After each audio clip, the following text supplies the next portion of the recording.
What's up, Hippo lovers? Next episode of Hera coaching, and today we have a very special one. I did a best of 31 against Mr. Spring and lost 16-5 there. And I went to Hera and told him, okay, let's do some intense analysis. And I asked him to analyze 8 selected recorded games, and he did a VOD.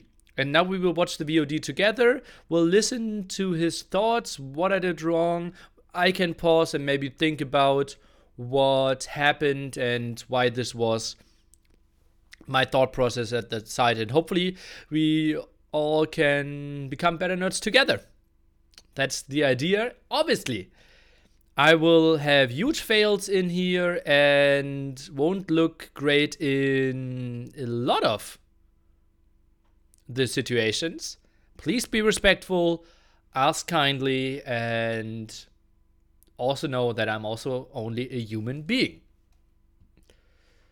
And so, this one is the VOD. As you can see, 2 hours, 7 minutes. For YouTube, it will be cut in some parts, but on Twitch, we are now working through the whole thing. Let's see what he has to say. Alright, so here is game 1 of the best of 31. So you sent me 6 games and 2 optional ones. It's really silent, right? I'm trying to increase that to kind of the maximum. I'm going to go over all the games that you sent me, and we'll see if I get time to go over the optional ones. So I quickly took a look at the settings. Best of 31, All Arabia, Hidden, no repeat. So basically what I'm getting from this is I will not really look at the civs. Is it better now? He just said he won't look at the civilizations, and yeah, just gave a small intro as well. We have the live chat over at the right hand side. Good now. Okay. Sweet. Because you obviously, if you want to win, we'll have to use most of them, if not all. And but I will, instead of looking at what civs you picked, I will look at the civ matchups that you have, because obviously 31 games, like I said, you have to pick a lot of the different civs. So I would just look at the civ matchup and treat every game, and just treat every game like it's its own separate game. And then these are the civs that you ended up with. All right, so cool. So for the first one, I'm not really sure how much depth you want me to go in, so I'm just going to analyze it like I would analyze a regular recorded game, which is basically I'm going to start off by taking a look at the matchups, then looking at each player's maps and talking about how it should play out, and then seeing how you and Spring decide to play it out and how you adapt based on the situation. And then just to not waste time, when I think it's over, when it's clearly over, I will just fast forward the rest of the recording. All right, so let's get into it. This is going to be game 1. Let's go for it. Makes a lot of sense to me, and I think that's how we should approach it, yeah. Alright, so starting off, Britons versus Slavs. It's actually an interesting matchup because Britons can give Slavs a hard time at certain points of the game. Right away when I think about this, I think Britons, if they can get a Dresh fast castle, which quickly looking at your map probably won't happen, that would be really strong. Other than that, I think they probably excel in early castle and early imp versus Slavs, especially early imp. Where they could abuse the extra range. And Slavs, yes, they have C-Dram, but it takes quite a while to get into C-Dram with another unit to support it. So that's what I think about Britons versus Slavs. I think Arbalest and Halbs and early imp can be the way to win the game, or at least get some advantage. And early castle, you obviously have the +3 range expo, which has a lot of micro potential. As far as Slavs, they probably win with extended feudal age, extended castle age, and extended imp. So they win in late stages of every age, so you have to be careful not to spend too much time in the ages. I'm obviously reading chat this whole time and listening to him, so if you have any questions, I can answer them. And also if you have some feedback, like Nilly, talk a bit more or say something about some situations, I can do that as well. Alright, so now that we have the matchup out of the way, let's take a look at the maps and decide how it should be played or how you could be playing it. Alright, so you've got a really nice backwood that you opted to take, which is very nice. You're pushing deer, which I don't mind, that's cool. And then you have closed berries. The one thing I will point out though is that you have weird golds. You have one kind of at the back, but it's kind of exposed as well. And then you have 2 in the front that are also kind of exposed. So right away, this is a red flag for me. And we're going to see how you defend it. You've half scouted it. You're still missing this. We played regular Arabia, 5 games, then 5 games of NAC Arabia, then 5 games of Hidden Cup Arabia. This one was regular Arabia if I look at the points. Gold. We're going to see if he's got it. But yeah, that's definitely a red flag. That's definitely an area we want to protect. And this wood in the back is quite safe as well. So how I would play this map is probably wall from a wood line to the TC. Same here. And then just try and play with my buildings on the front. I probably will not fully wall. Or if I do, it'd kind of be like a little like circle around my base. And I might tower the gold if he comes forward. Because again, remember, Slavs will win in late feudal. So we really have to be careful about this this area. Alright, so that's going to be it for the Dark Age. Let's quickly take a look at his map. First thing, like, Slavs will win in late feudal. I always think, like, Slavs are good in Castle Age. But yeah, obviously in late feudal, once you have like 8 farms, it's already pretty good as well, yeah. I'm going to take a look at the scouting you did. He's got really poor woodlines. He has only one woodline out here. This one, I mean, maybe this one could be a woodline. Other than that, he's got really not much. Look at his map is terrible. 2 forward golds on a hill. Berries are close on a hill. Woodlands on the front as well. It could be really susceptible to early raids, and even especially in castle when you get the +2 range like I talked about. Alright, so his map is terrible. Your map isn't bad. Let's fast forward here and let's see how it's going to be played. I expect him to go... I think with a map this bad... Normally with Slavs I would want to go scouts, but with a map this bad, I'd probably expect him to go men-at-arms. He could also open scouts, it's up to him. And then for you, I'd say probably men-at-arms. I would look for the Drish of Sea, but honestly I just don't see it with this map. So you have 2 options, either scouts or men-at-arms. But I wouldn't go scouts versus Slavs just because that could lead to an extended feudal age. And you really don't want that. You really want quick men-at-arms, some fast aggression, and then maybe 1 or 2 ranges archers, and then just try and go up as fast as possible. Defend with a tower and spears if you have to. Alright, so let's quickly take a look at your scouting. Yeah, as I thought actually. Since you lured deer, you didn't scout that last gold, so that might bite you in the ass. As for other than that, your scouting's, well, it's okay, but it's not great. Like you should definitely do 1 more loop. It would help you so much. Like this just feels awkward to play for me. Feels like you're in the dark a lot. Well, now you're looking for the opponent, which is, I guess, fair enough. Alright, so you're gonna go for the men-at-arms, which is all cool. No problem so far. You can try one range or one lumber camp or 2. I mean, it doesn't really matter what you choose because this woodline. Okay, you're doing a really nice wall here. This woodline probably could just stay on 1, honestly, because it's a really nice one. You end up going to 2. No, not a big deal. That's fine. I really don't mind that at all. And weird that I have a low villager there. Yeah, your economy is like your map setup is actually pretty perfect right now. These houses give you really good vision here. And I know it's a small thing, but you're also walling this side.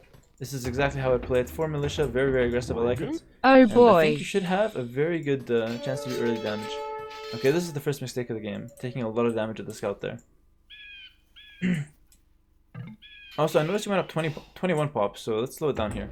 You went up 21 pop. I don't mind that, but it's kind of awkward since you took damage at the scout as well. I'm not really a fan of the 21 pop. Like I said, I don't mind it. I think it's okay, but like if it doesn't deal damage, you're gonna have a slower transition at home. So you. Interesting. MBL always says pop 22. I want to write stuff down. I already have prepared something for questions. Yeah, when to get farm ups and when blacksmiths with the 2nd archer range. I will write down some more of the questions. I will let you watch. You end up actually getting less value out of the archers because they come out slower. Let's see how much damage you do though. You do get a faster attack, which is nice. And I actually think you're going the wrong way here. The berries on the hill is much better a target than this gold. Way better. Okay, this is fantastic.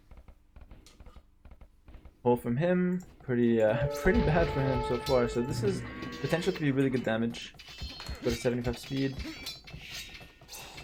Okay, at this point trade for villagers or his scouts. Really go for the villagers though. Click. How was that stand ground there? Somebody didn't see that. That was horrible. I did that a lot the whole series. Pink. Okay, you get a scout and a villager. I really like this trade for you. This is fantastic. Even if the score says that you lost the fight, lost in quotations, this is a really good trade for you. Traded, you got a scout, and you killed 1 villager. I think you could have got 2 villagers if you microed a bit better.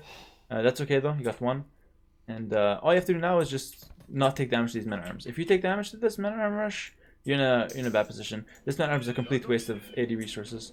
That is completely useless. And I don't know if you want to tell me like you want to scout with it. Why? I wanted you know to what he's doing kill a anyway. villager You that know had he's gonna like be an 5 archer in HP. transition. If he does a stable, he's going to be far behind. And if he doesn't make the range, he's going to be far behind. So this man arm, whether it's the scout or otherwise, is completely useless. He should not take any damage to it. And if he does, that's just a mistake from him. Okay, so this is the important part, not taking damage here. Mix of archers and scrims is fantastic. Okay, really nice quick walls. This is an overreaction. Just no, you don't need to do all that. Just chase him with the range units. And then if he comes close to your villagers, you can either just run away or fight it. But this gates thing is this is a big overreaction. If you want to wall this, you should have walled it preemptively. To a quick wall with double gate that's 60 wood and villagers are idle. I don't know, I think it was an overreaction. Not a huge deal, but again, the little things like that kind of add up.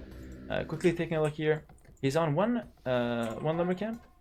He's got really good vision. Oh, he's on 2 lumber camps, excuse me. And he had a tower on the gold. I don't think you knew about that, though. Don't think you know about the tower yet. Yeah, you don't. But you know about his woodline. Okay. Alright, cool. So I think, yeah, your next thing should be to move out. And like I said, because you made this fast quick walls with the gates, now you can't afford a blacksmith. So it's the small things like that, if you didn't do it, you could actually have a blacksmith out and fletching by the time you reach here. If you did the build like completely properly, or played the macro completely well. You still have your 2 build lead, which is very nice. Some auto TC time. Right, and this seems weird that you're gonna continue to attack here. Yeah, that just seemed really weird that you wanted to continue forcing it, but I guess you didn't know about the tower, so it didn't really. So it's not really that disaster, and you just had to run away. This is good. Right now we have to be thinking. Okay, late double bit X again, probably because you went 21 pop. That's why I just prefer 22. I'm not a fan of the 21. I've seen Viper do it a few times, and I guess it pays off here and there, but I don't know. I think 22 just gets you a cleaner transition to archers. You still have only 4 farms, which is just terrible at this point, by the way. What is this? 13 on wood? It should be only 10. You know that. You have fletching at least. You have the smith. You don't have fletching. This is just sloppy builders at this point. You should know better than this. You should know way better than this. All right. Let's see him. Spring is going pure or primarily skirmishers. He already has the +1 defense. He's going double range, which I think is a good decision from him. That's so much. Let's see what kind of damage you can find. Again, you don't have fletching. You barely have any archers here because you wasted 1 on the front. So this army is unlikely to do anything else.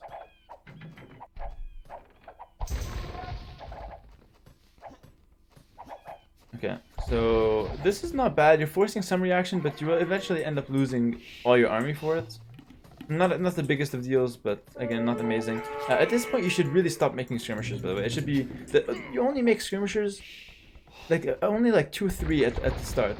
And then either you commit to full skirmisher or full archer, in my opinion. Doing a mix now is kind of bad. So again, yeah, you lost the army just because you tried to attack too much with you tried to attack with an army that doesn't really do anything. Again, you're gonna do the same thing here. First of all, you're walking into his vision. Second of all, you have an army that if this sees his army, you die. And even if you get into the back of his base, it doesn't really do that much damage. It's only 5 archers. You would kill 1-2 villagers, so it's high risk for a low reward, and like you end up just running into him, losing a lot more units. So again, you don't have to really move out there. And now you're just giving him free area to move out. If you didn't give up army, he wouldn't really be able to move out this efficiently. He'd have to be fully walled at home and completely safe. Because then if he moves out, he takes the risk of you counterattacking. Alright, so you're defending down the hill. The skirmishers now make sense just to fend off his skirmishers, but before they didn't. And I OTC the whole time you're microing as well. Alright. I'm just checking for a wheelbarrow at this point. I can't see it. I think you do have it though. I can't find the build that has it. It goes too fast at 75.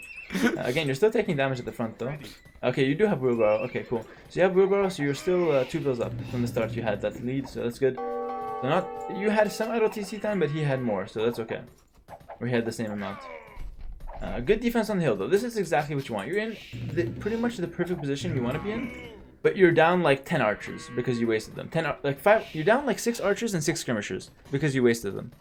If you didn't waste them, you'd have enough army for this to do absolutely no damage. The stable is a really good addition, but not really. Like at the front, you show it to him, you hide it. The transition, like the second transition, or like the optional transition, I like to call it, hide it. It's way better, and you'll see a lot of players, especially Dot. He's a fan of like hiding transitions, and they'll say the same. Alright, so you've seen the tower, so you can probably expect a lot of heavy pressure from him 1TC, especially. I mean, since it's spring, he likes to do it anyway, but regardless of spring or any player, when you see a tower, that kind of tells you that they might go for very aggressive early castle play. So keep that in your mind, and keep it in mind you have 2 forward goals. Oh, this hurts so much because actually I shouldn't. Yeah, I know what's happening next, and I hate myself for it. And yeah, like it will. Like I know that I will fail horribly now, and hundreds of people are watching how I fail. And then a person tells me that I failed as well. Feels really weird. You finally know about the 3rd gold.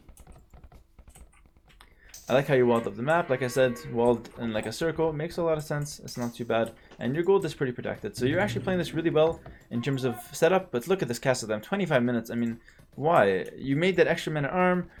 You wasted 12 units maybe. And then you had some idle time. You're moving out now, which I don't mind, and you're walling up, so you recognize that you need some defense at home. By the way, at this point, making a couple scouts is actually not the worst decision in the world. Like 3 scouts to surprise your opponent and clean up the skirmish, or at least force them back. It's actually not too bad. Okay, this is something I have to talk about. Okay, so remember when I said only 4 farms, you're way too late, like with the farms? I said that at 16 minutes. Now, since you were late to see the farms, you didn't convert the wood to food fast enough. So now what happened is, to make up for that, you seeded more farms later on because you're still missing food for castle age. Now look what you have now. You have, what is that, 9, 18, 19 farmers, and you're going mainly archers. I know you're going to make a few knights, but I predict, not guaranteed, but I predict you to be floating food for this game, all right? And the only reason why you might not float food is if you drop 2 TCs fast and start making villages, because you have the cheap Britain TCs. Alright, but this is way too many farmers. Basically what you want to do is seed farms early on. Like at 16 minutes you need to have not 4, you need to have like 8 or 10. And so if you seed it early on, you won't actually need to come to this many farms. That's basically the bottom line here. So let's see if my prediction is right, and let's see if you end up floating food. Alright, at this point, like I said, you moved out. I didn't mind it, but you ended up getting punished from it. How to avoid this? I guess just wait for your upgrades. Recognize that you've already wasted army. Recognize that he has the counter unit on the field. You can't really move out until upgrades. And this is just rough to watch. And if you watch like the really good players, like the top 5 Arabia players, you see MBL, Viper, Leary. How often do you see them run out with army and lose all of it? It very rarely, maybe even never happens. Why? Because they know when they're able to move out and when they're not. And I think that's probably one of your biggest issues, at least from this game, that you don't really know when to move out and when to stay back. Alright, so now you're going for a double stable and siege workshop, so you're kind of spreading your resources thin. You've also made the upgrades for the crossbow. I'm not sure why. If you want to tech out of it, you probably wasted the resources. And as predicted, you're floating food. 800 food and no gold to even spend it on it. This is, in my opinion, the game is over here. I'll continue checking it out just for the next little bit. He's going pikemen and skirmishers. This is weird from him too. There's no reason to really add pikemen. He should probably add knights. And he's adding TCs as well. So this terrible map from spring was gone unpunished, and a lot of it was builder, honestly. Close your eyes, so guys. Now you're losing villages, your TC's at a weird spot, you're floating food, and it's really downhill from here. There's no way you'll come back from this position, so I would just fast forward. This game is over. Oh, you just got a really nice shot actually, but it still shouldn't matter. He's up 6 villagers. Okay, well, let's see. Maybe that shot can get you back in the game. It should never happen, though, from him. That was a big mistake. Again, floating food. Can't stress this enough, and you know why now. I think I made it clear enough. Yeah, if it's still confusing about like the whole idea of seeding the farms earlier, just let me know, but I think it should be clear. So now you're in a castle age where you're not even making the best like Britain units. You're not making expos. You're making knights and mangonels. It's not where you want to be. I know you're thinking, okay, he's got skirmishers. How do you want me to make skirms? Well, basically, with a better builder, you would be up faster, and you would actually have the crossbows before he has the elite skirmisher. Especially with the civ like Britons who get off to a decent start. So with like the fast producing ranges and stuff. So I think like. Definitely, crossbow mangonel is how I would play this this castle age versus Slavs, or how I want to play the castle age with Slavs. One stable's fine, double stable doesn't make too much sense.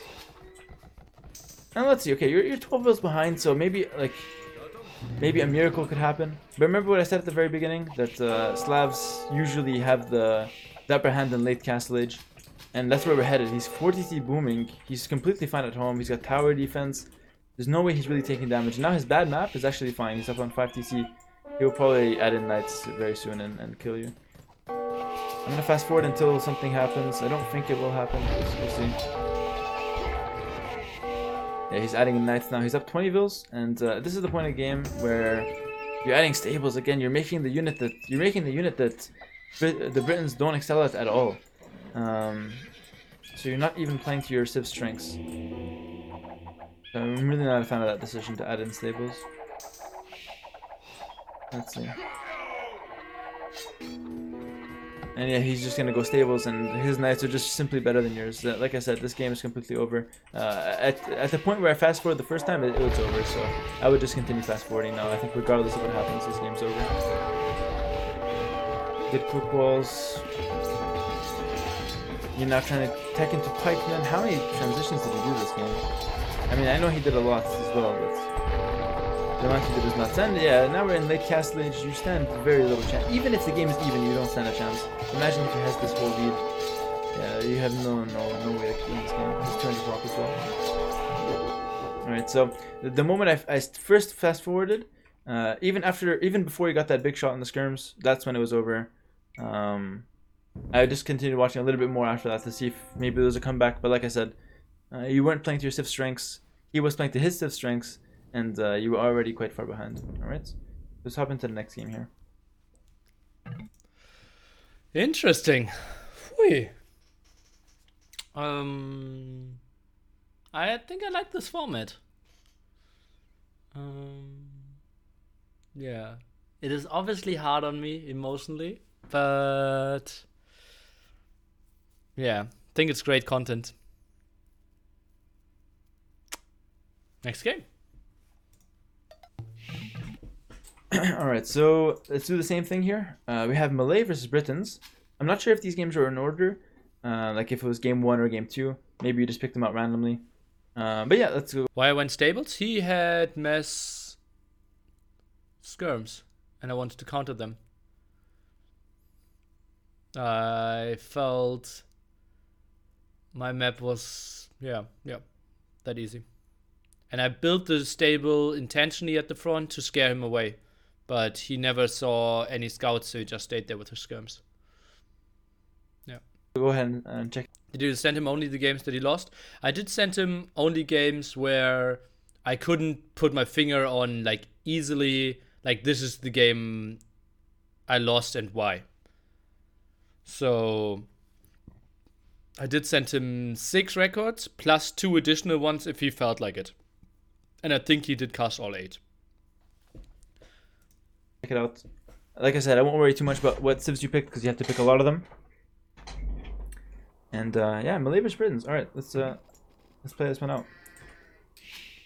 Okay, so quickly, let's think about the civ matchup. So when I think about Malay, I think about their faster uptimes. They don't really have too many other bonuses. They have cheap elephants, but I guess in this matchup that doesn't really do much. Yeah, so good economy, but fast uptimes is really what it comes down to. And I probably want to do a more defensive start. So against Britons is actually kind of a weird matchup. It's not a bad matchup per se, but it's not something I would be comfortable playing Malay in, honestly. I think Britons should dominate them in almost all stages of the game. Alright, so how I would want to play this map with Malay. So let's take a look at your vision once again. Didn't scout that there's an oasis. That's just unlucky though. You have 2 backwood lines, not great either. Nothing really on the front. This one's okay. It's close to your gold, so it's not too bad. And you have a decent wall here. Okay, so right away I'm thinking, if I'm able to actually wall this up, which whether you scout or not, we'll see. But if I'm able to wall up my map, then suddenly it's actually a decent one. Look, everything could be walled, right? So I probably won't try to go FC because the walls are kind of far off. It is a possibility if you're feeling up for it. But I think a more realistic build order is to just wall up and try to play defensive with range units. I would skip men-at-arms altogether and instead go for the early walls and then the fast ranges. So I'd open archers, and then in Castle Age to counter the Britain expos, I'd probably want to open expos myself. So like I'd go archers into expo, or the other option, which is I think the better one, is to open archers just to deal with his men-at-arms or drush, and then in Castle Age I'd probably switch into into elite skirmisher. You could open crossbow and castle and then just switch into elite skirmisher for late castle. That works as well. But to stay crossbow the whole time in castle is probably not a good idea. All right. So that's pretty much your plan the whole way through. A bit late on the house again. Just random build order problems here and there. That was honestly a misclick. Like I built that house. Series. It wasn't a misclick. Like it was an Age of Empires glitch. But definitely worked to iron them out. Okay, now for Spring's map and his civ, so he has again no wood on this side, good wood on the left, but it's very far from his TC. Again, exploitable by you if you do scout it. Berries to the back is fine, gold on the front. He has 1, 2, 3 gold kind of in the front, so that's something you can play off of. And then other than that, his map is, well, quite open, but if he walls smart towards his gold, he can close it off like towards his TC for sure. Alright, so both maps, like I said, not the best, but you know, if you combine them, you versus him, I think yours is actually a little bit better, and both are bad maps, so we'll see how they play out. I expect this game to go like, if you're smart about it and you open archers, I expect him to open Drusher, men-at-arms, and then a lot of feudal age range units, and then in Castle Age it's just gonna be like range unit spam with boom, with TCs and maybe mangonels. Mangonels from him probably, and probably elite skirmisher, and yeah, maybe mangonels from you as well, but definitely elite skirmisher to defend yourself. Okay, so let's fast forward the Dark Age here, and let's see if I'm correct in assuming what's gonna happen here. All right, so he's gonna go up, and he is making some malicious. My scouting is just so poor. That's something I realized after the first day, like how often I didn't have any intel. Those were one of the first games, and like recapping in my head after day 1, I decided to push way less deer for day 2, and I felt like my decision making was better on day 2 after this. This is normal Arabia indeed. So let's once again take a look at your scouting here. You actually opted to go for a drush. It's actually not a bad idea, really not. Unlucky wolves. It's really not a bad idea. So let's see how it pays off. Like I said, you have the option to drush fast castle if you really want to. With the map, you didn't scout this part with the easy wall. I wouldn't call this a mistake because honestly it could happen to anyone. You don't really expect there to be a woodline shaped like this, but just keep it in your mind that your scouting is not as thorough as it could be. You know, you're even missing a third gold, and that would be in the corner here. So keep that in mind.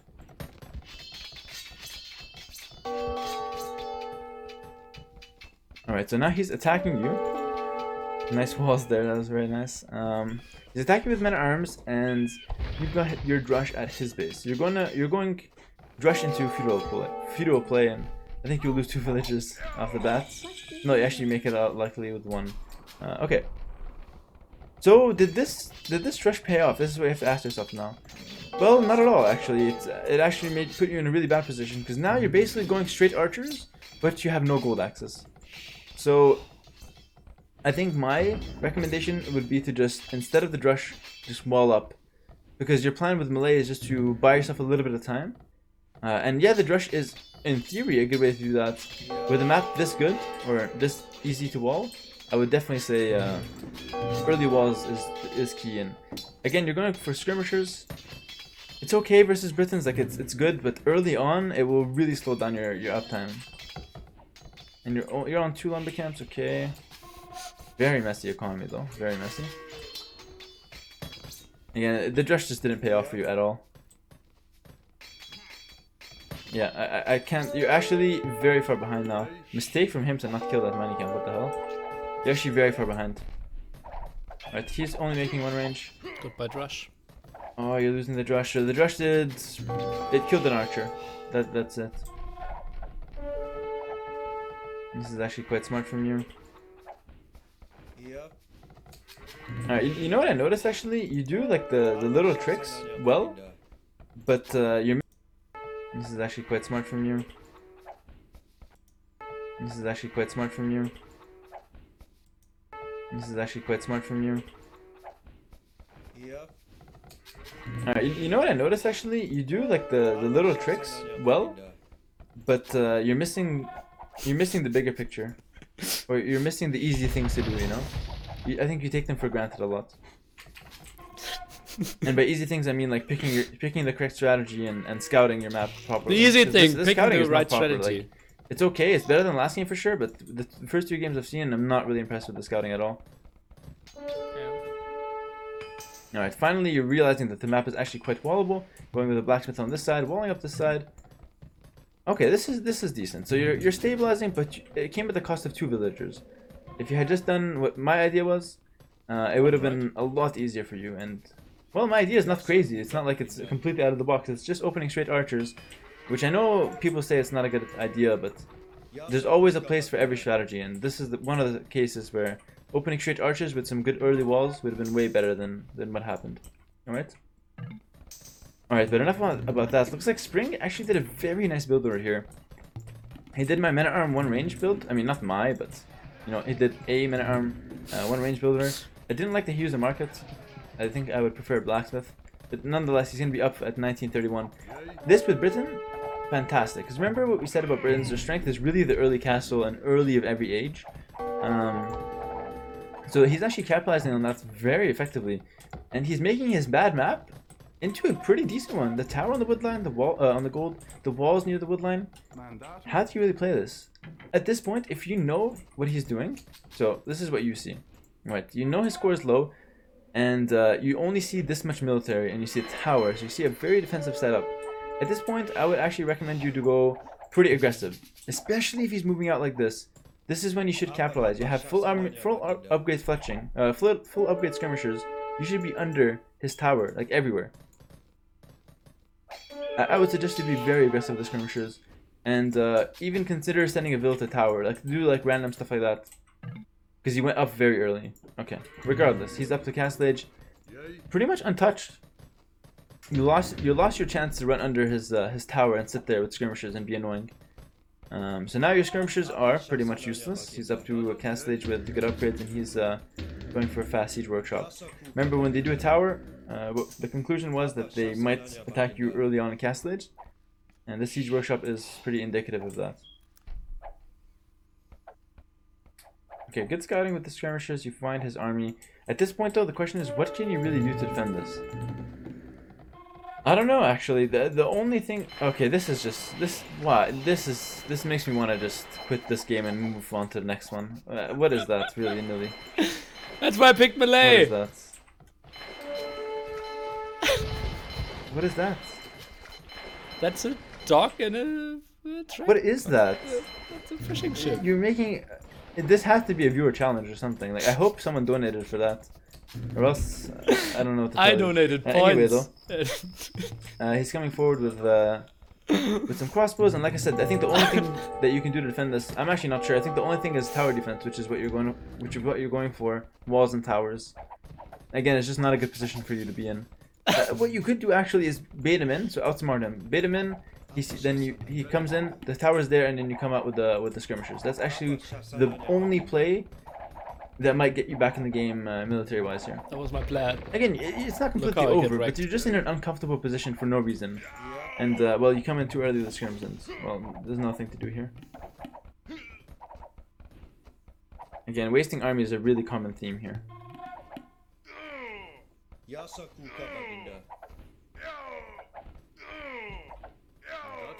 Alright. Solid kitty. Okay, switching to crossbows, not a huge fan. Again, if you wanted to go archers, you had to open archers. Archers is not something you want versus Britons necessarily. You only want them because your civ can be faster. faster up to the castle age, you know, if you did a proper early game. But it's not something you actually want to go for. And I noticed this a lot. You end up with a mix of units. Look at his units. He got Britain this time. He didn't make a single skirmisher.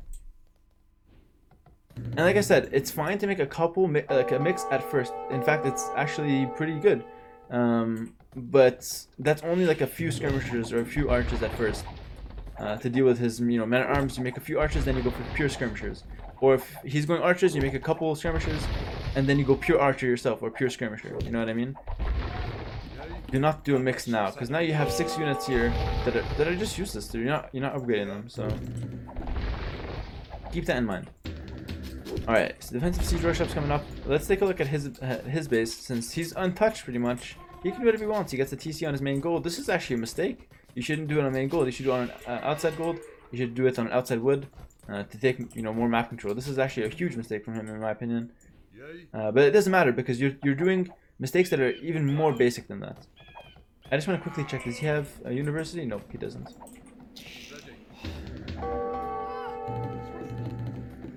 Alright, so skirms versus crossbow. Let's see the manga now. It's gonna come down to some crazy micro, even though it shouldn't. And this is completely over.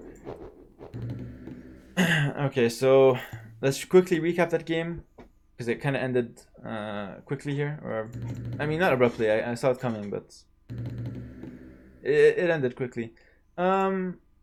Basically, it came down to you choosing the wrong strategy. Drush, like I said, in theory, it's fine. There's nothing really wrong with the Drush itself. But the fact that you didn't do any damage to the Drush and took damage to the men-at-arms, that in combination is just too much deficit in the early game. Instead, just do something like out of the box. Like straight archers is fine strategy, especially with a civ like Malay, who can't really afford the early game infantry. Without falling too far behind.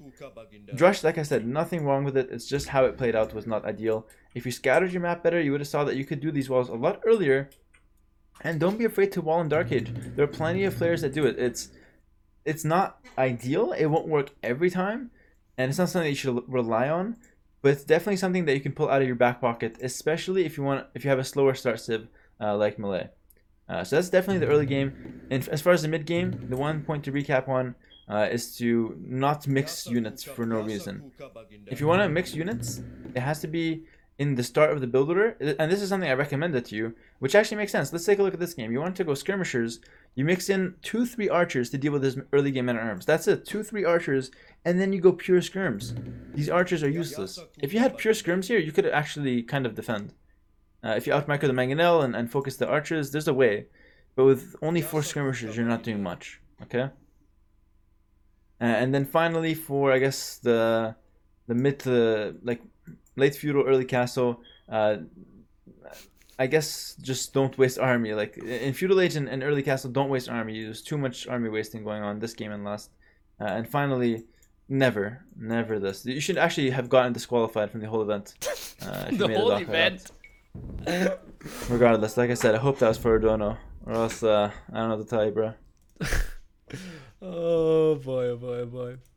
Okay, that was it for YouTube.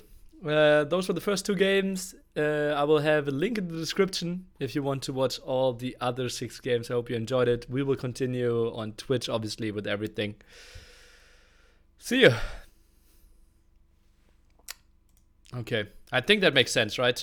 Showing those 2 games for a YouTube clip. I think I can't upload a 3-hour video. Admin lost by Hera. Yeah. Oh, Manson. Good criticism with a lovely flavor of roast. Guys, it is really tough to sit here, right? I know how much I underperformed, but yeah. Let's learn together. Maybe do 40 minutes? No. I think this one is good. And then the rest will be in the description. Alright, let's go for the next one. Okay, next game. Game number 3. Okay. Oh, so, Frank's game. I lost the villager isn't against the working board. Control plus Shift plus X. Control Shift S. Not doing anything. I can't click anything actually. What's going on? You need to press F4 or F11. Okay, this is just bugged. I will try and restart it. I can't.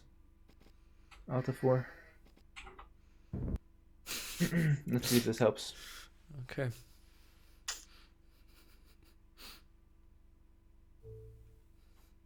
I'll get some water in the meantime. Have you done streams like this more often? This is super interesting. Question mark.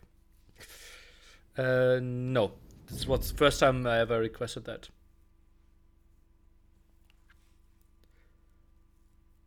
Spec overlay 1, Hera 0. Okay, here we go. Okay, there we go. Alright, so I have an overlay again and I can click stuff. Okay, so sorry about that. Small glitch. Alright, so finally we have actually a top tier civ to play with. Franks, and we actually get a weird matchup, Mongols. And I say weird because, well, Mangada and Cav Archers can actually give Franks a lot of trouble if we're not careful, okay? So, again, I'm already talking about the matchup. It's the first thing that spiked in my mind, actually, when I saw the civs. Franks, almost unmatched in 1v1 Arabia, in my opinion. There's such a strong civ. Only a few civs can compete with them. And even Mongols should get crushed by them if we play it right, okay? So keep that in mind. If we do the right steps, we're actually in a good position here, civ-wise. So how I expect this matchup to play out. Franks, I would almost always open scouts, unless you're versus Mezzo, in which case I'd recommend opening men-at-arms. So scouts, and especially versus Mongol scouts, there's no problems with that. It's perfectly fine, okay?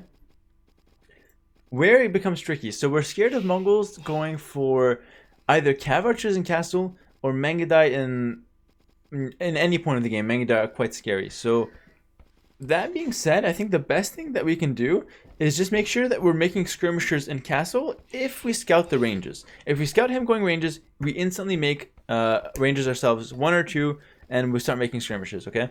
So that's something to look out for. If we also see him going for an early Castle to go for Mangadai, we'll also start going for skirmishers, okay? Again, it doesn't have to be much. It could actually just be 1 range skirmishers, but we need skirmishers to make our life a lot easier, okay? Alright, so let's take a look at the map. In fact, you have a really good map right now.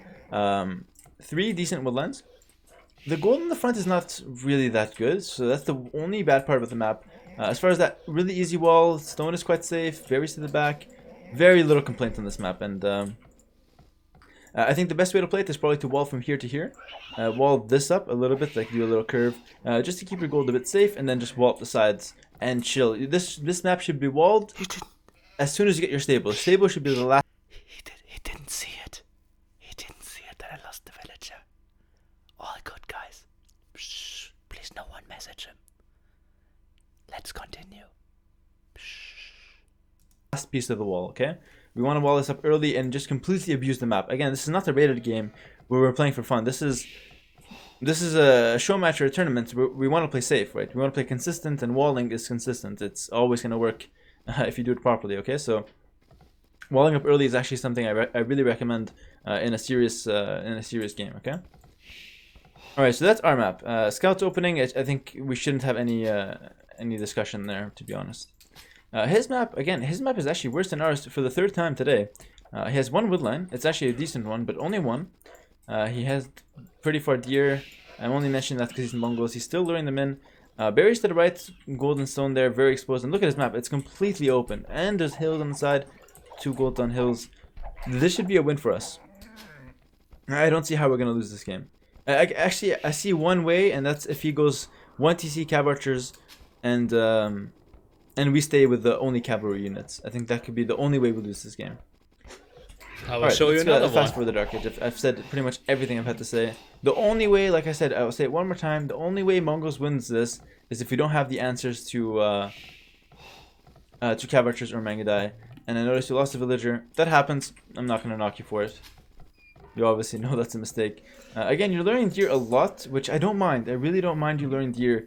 But I think at this point where you're having trouble with your scouting, just prioritize scouting, honestly. The deer are not that impactful to the point where you lose a game if you don't have a deer. But you could lose a game if you don't scout properly.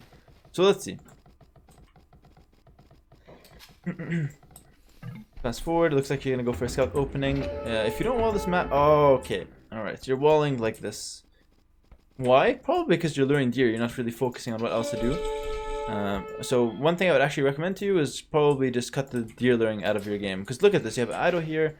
You only have one lumber camp. Your stable is back here. You're walling like this. It's doing nothing of what I said I would do in the Dark Age. And you're never gonna see a top 5 player do this. You're never gonna see them leave the gold out like this, or them having this much trouble with the builder. Okay.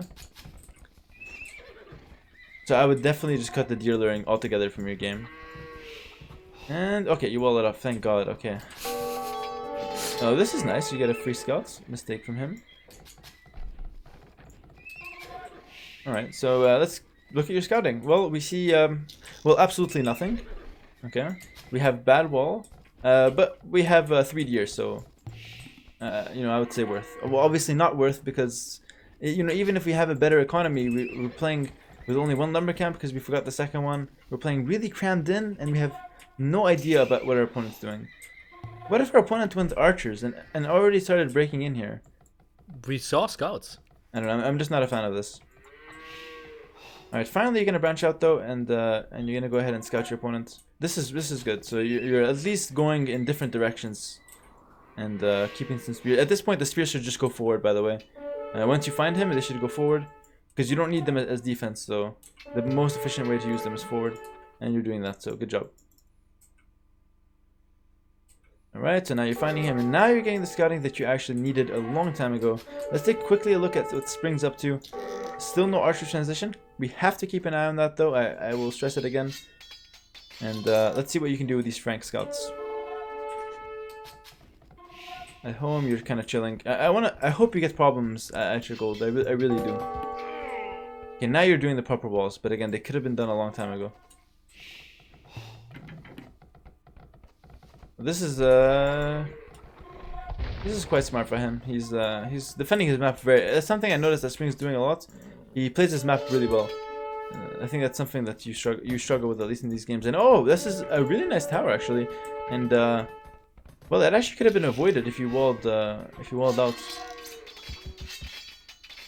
All right, some small fights in the center here. Nothing crazy. These fights don't really matter too much. This tower would be annoying though. If I see this, I think you just have to counter tower right away. You just counter tower and fight it with those, because you have no other option of gold. Yeah, okay, nice. Well done, Lee. That was really good. I was worried for a second that you wouldn't do that, but you thought of it, and I think that's the correct decision. But again, the best decision would be just to wall out further, to either spot the tower with the vision of the house, or to just prevent him from even getting there in the first place. Okay.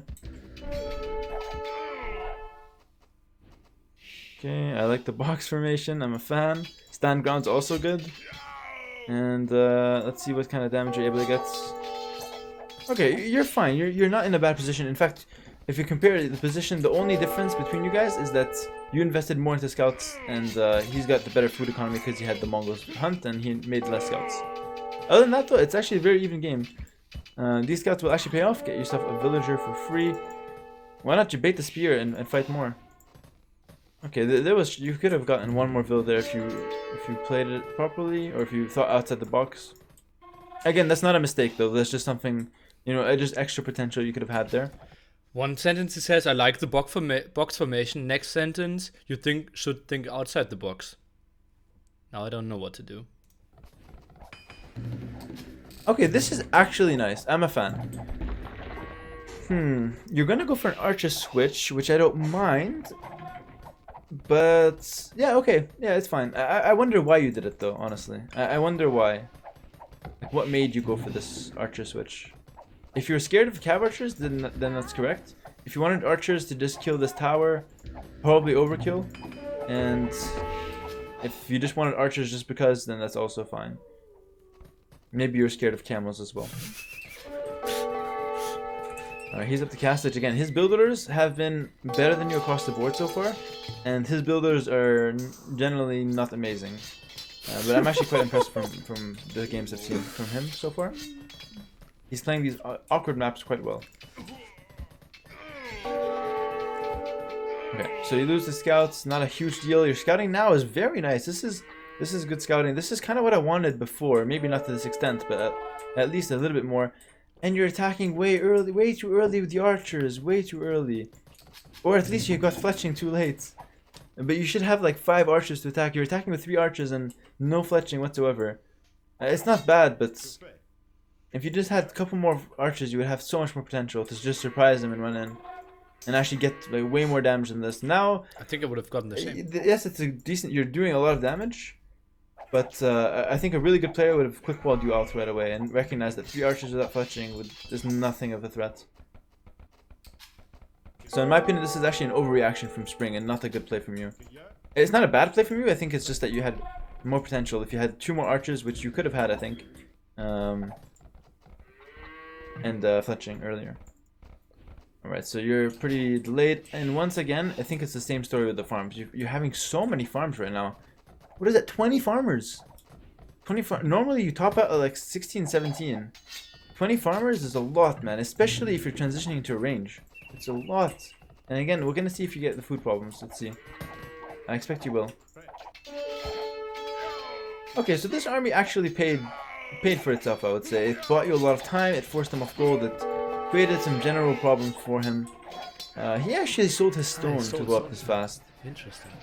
That doesn't really make a lot of sense to me, honestly, but because if you make a market that's 175 wood, and then the gold you get from the stone is like 180, so it's not really an efficient conversion in my opinion. But I guess now he's got the free market, and he will go for a 1 TC push on you now. Okay, so this is actually quite interesting from him because he sees the forward golds and he knows about. Does he know about it actually? He knows the entire map. This scouting is top notch actually. He knows everything and he's doing a good strategy based on what he sees. So this is actually a very nice play from him. What do you have in terms of army? Okay, you're gonna go 2 stable knights. You have pretty good economy for that. And you're not really planning on adding TCs. So I have a couple questions at this point. First, why did you not ever do a second lumber camp? Was it a reason, or did you just forget or not do it because you were panicking in early feudal or dark age? And also, why did you go archers? Again, it's not a bad decision, but the way you did it, only making a few archers, it ended up being okay. I just wonder why you did it. So okay, I can answer that for the chat. Second lumber camp was probably a mistake. I kind of felt like, yeah, we'll build the TC there, but obviously my castle age was so delayed that it just got super inefficient. And the archers, because I saw him going massive amount of spearmen and felt I could punish him not going on to archers. And I kind of did. So just make sure you know why you did it, and based on your reason, whether it was a good decision or not. Okay, so he's actually not going the cav archer route. He's going something else. He's going knights and mangonels. Maybe he'll mix in a couple camos. Right away, instantly, monastery should come down right away. Because first of all, you're already behind the knight numbers. Second of all, you're not planning on adding in TCs. Monastery should be the first building you get, especially when you see his siege workshop. When you see his siege workshop or his camels, that should be a red flag for you because you only have knights available. So monks is a very good transition for you. Pikes is okay, but not in this position because you don't have the wood for it. And you're a bit late with the transition as well. Okay, this is just weird, you're letting him in, but regardless he will break in anyway. This is actually not that big a deal. You have enough gold in the bank to go back and sit on a monastery, that's fine. But at this point right away you should be going to this gold instantly. Yeah, if you instantly go to this gold, that's actually not a big deal. But if you don't go to this gold, it will be a big deal. Let's see what you do. And staying here is not really an option either. Oh, he killed the gate. Yeah, you're being a bit stubborn at this point. Oh, no. This is terrible. Why are you being so stubborn for this gold? You know you have a gold here. You know all his units are here. And he's got a couple units here. So, okay, you can't use this gold. What's wrong with this gold? This is fine. He is patrolling with a scout, but first of all, you don't know that. Second of all, that's not doing much either way. So going out here is way better than making a tower like this. And I don't even know why he let you get that tower up in the first place. Alright, so anyway, this is all in rush from him. Just gonna quickly check out his economy, just to give you an idea of what his base is looking like while he's doing this rush. This counterattack is actually very smart. This is probably your best move all game. We'll keep an eye on that and see what it does. Sounds so hard. And your monk should be very active and defending you here. Okay, so you didn't transition to the other gold, so automatically you're gonna have gold problems. A market is probably a good idea. Pikeman could be a good idea. I'm kind of running out of options right now.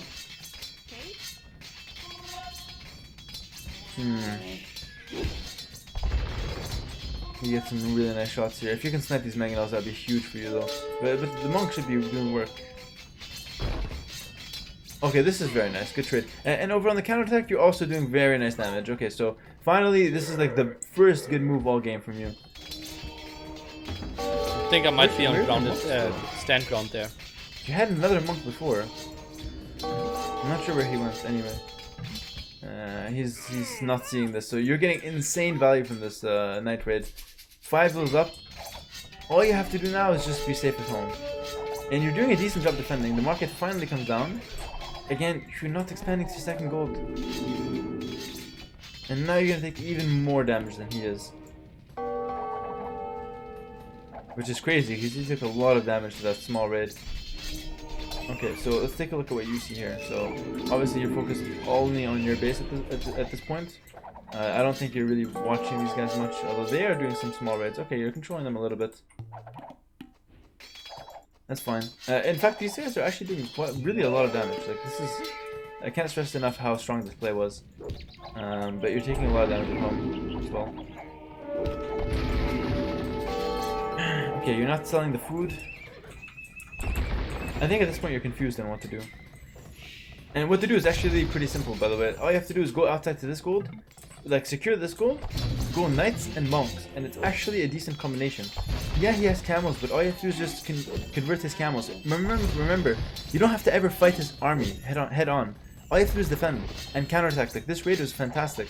All you have to do is defend. Camels are not the best attacking unit.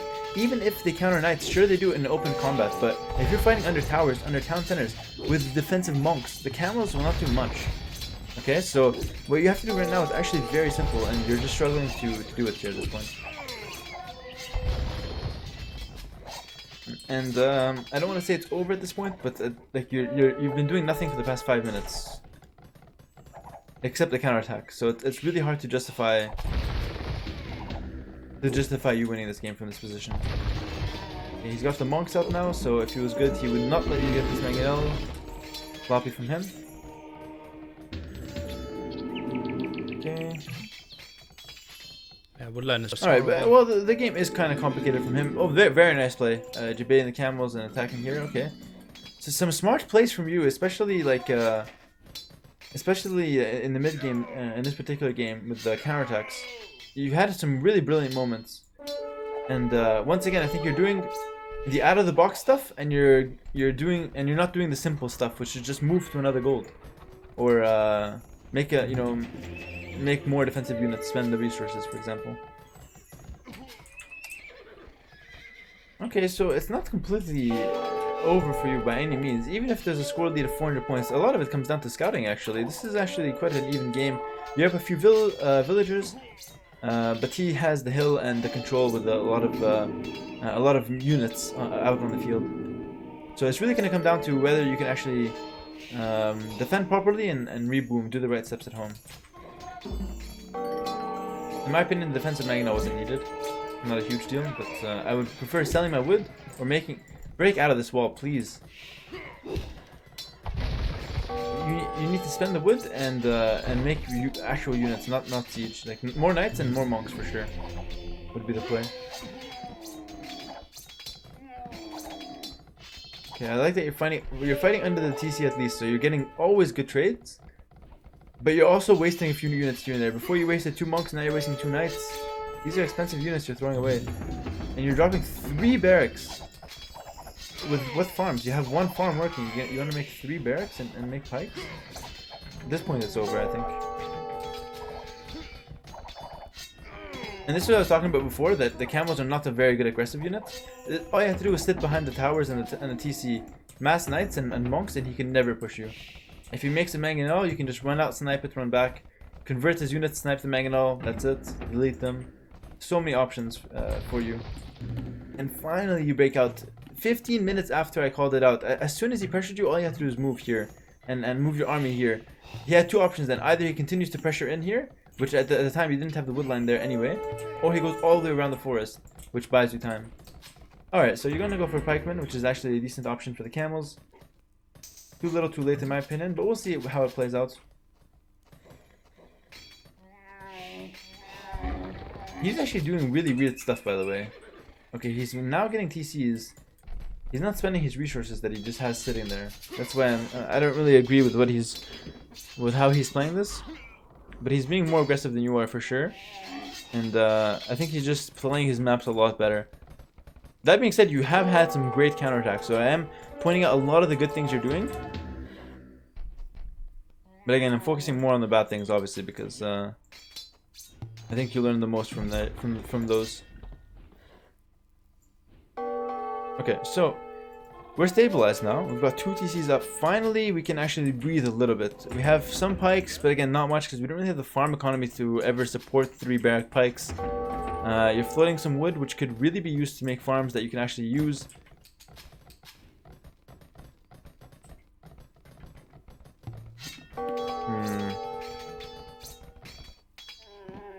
That was ugly.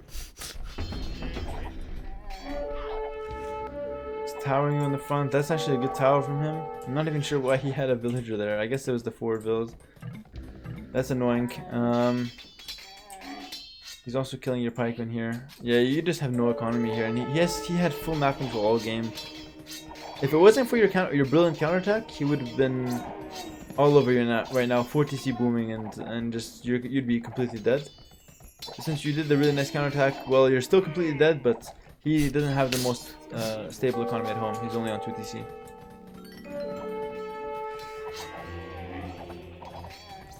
Okay, so I don't know if I want to fast forward this game, if I want to watch more. From this position, I don't think you even want to play on, like, or you could play on. In theory, you can actually come back here if you make mistakes. But in my opinion, I don't think you should ever be in a position this bad with this little control of the game. All right, so we deleted. We dealt with the tower. I think he said you were cheating. I don't actually know how you killed the villager even.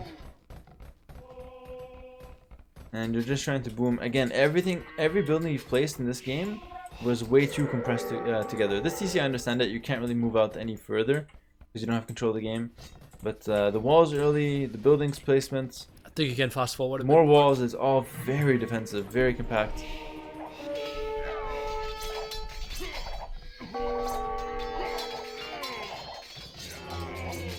Yeah, you just you've never had the economy to produce pikes properly. And now he's just gonna keep trading like that, keeping you busy and idling your TCs, and then meanwhile at home, untouched economy, 70 villagers. You will only continue increasing. What happened there? I killed a villager, although he was completely walled in. And it was somewhat of a glitch. His lead from this position. This is actually a good outpost from you. Let's take a look at your vision here. It wasn't even through the corner, it was even further. It was completely walled. You're not doing bad in terms of vision. Like, you know what's up, you know what's happening. You see pretty much like all the threats, but you have no chance of really any counterplay to what he's up to. You don't have any mobile unit, and you're behind in economy, so there's almost like zero way to come back. In fact, I will actually just fast forward from here. There's very little chance that he will come back. Every time I fast forward, he takes a weird fight, and I think there's hope. But I don't think there should be hope. Let's see. He's up 40 bills now. Light cap, Bodkin arrow coming up. He's trying to 4-5 wall install the game. Okay, so now we're in a position after basically 20 minutes of booming. He's trying to transition to Mangadai and Light Cav, and you're trying to go up to him. Aguapo, thanks for the prime, man. So actually, maybe you can come back here. We'll see. You have finally some decent economy with farms and stuff, but you have nothing to do in them actually. Halberdier? I don't know. Like Frank. This is actually the problem. Remember when I said you lose to Mangadai? You had to use your early lead to make sure you win before Mangadai, or at least have a lead before Mangadai come out. Your paladins can do okay versus Mangadai, but not from a position where you're behind. This is actually a good castle. It will kill his TC and get control of the hill and the gold. Okay. His expansion has been okay.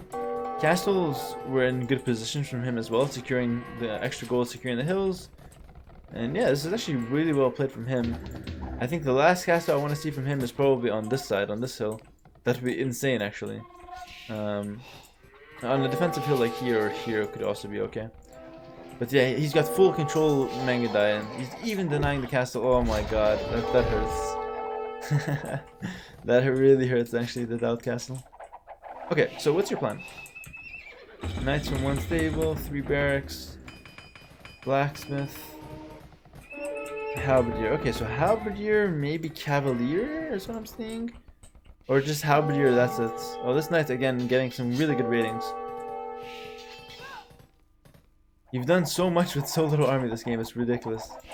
If only you just had the proper army, and now he's getting a castle here. Wow, he's got full control of this game. I think I could just continue fast forwarding. I really don't want to waste your time at this point. There's nothing I could say that's productive. You're just gonna die. Yeah, and you realize the same as well. Like, how would your it's actually not a bad unit versus Mongols. It defends you against the Hussar raids, and I guess if he's not paying attention, you can kill the Mangudai. But if it's your only unit or only option, it's never going to be a good position for you. Let's quickly recap the game. Terrible build order. You lost a villager, which is not a mistake that I'm gonna think poorly of you. It's like you didn't play bad because you lost a villager. It happens, but it definitely increased to the poor position you put yourself in. Bad build order. Only 1 lumber camp for whatever reason. I've never seen anyone do scouts with Franks and only make 1 lumber camp. Really, walls were too compact. In fact, all your buildings this game were too compact. And stop learning deer, honestly. Just completely stop learning deer until you learn how to properly scout every game and to position your buildings in a way where your map is actually set up properly. You set up properly in game 1. In game 2 with Malay, you did not set up properly. And in game 3 here, you did not set up properly. So that's you're doing 1 out of 3 so far. We'll keep track. But completely cut out the luring deer from your game, I think. And I think you can talk to Taro and to Viper, and I think they will recommend you to do the same. Especially Taro, actually, he's a big fan of scouting over luring deer, and I think that's the biggest thing I see from your early game. And it also throws you off so much. Like, it makes you do more actions for no reason. And then in the castle age, you're just missing out on simple ideas. Like, if he pressures 1 gold, you just move to the next one. Sure, defending it is ideal, but if you can't defend it, don't force it. In fact, he should never have let you got that tower up. If you made that tower versus, like I said, again, a top 5 player, the 2 Manganos are sitting here, and they're going to kill like 5 villagers and deny it. And you would have lost in 5 minutes after that. So, again, just simple things. He's pressuring on one side. Even just pause the game and think, or just think right away, okay, my gold is getting pressured. Is he just recommending me to pause the game? Welcome everyone from Doubtstream. We are going over the best of 31 that I played against Spring. Hera did an over 2-hour analysis of 8 selected games. And yeah, we are watching over that and trying to learn together. I hope you had a wonderful stream over at Doubts. We will, continue like this for roughly another 1.5 hours. So sit back and learn some Age of Empires. And what else can I do? You look on this side, he was controlling this with a couple units. Okay, this side, well, it's free. Let's go there. You had 500 gold in the bank. If you make the switch right away, you use the 500 gold by the time they get there and set up, and then they're mining gold, and you lost nothing. You're still in a good position. All right? And then aside from that, you don't have to make so many crazy transitions like go pike, archers. You can just stay knights and monks, and that would actually have been perfectly fine. Or if you wanted to go archers, just do 2 ranges and go crossbow. But what you did with the archers was really weird. And like I said, it ended up paying off, but I'm not sure if that was because you got lucky or because you had an idea in mind. What's the idea? Think about it and let yourself know, I guess. Alright. Did we just have the wind sound? Alright, so we're 1 hour into the game, into the session. I'm hoping that this could be done in 2 hours. That's really what I wanted to do it in. But I won't cut corners. I'll do it thoroughly, regardless of how long it takes. Another crash. Berbers I against think that my Japanese. CPU is That like was a really overloading or interesting something, I one. don't know. I definitely need to look into that. So, guys, you're allowed to Get some more ask water. questions. We go over all this.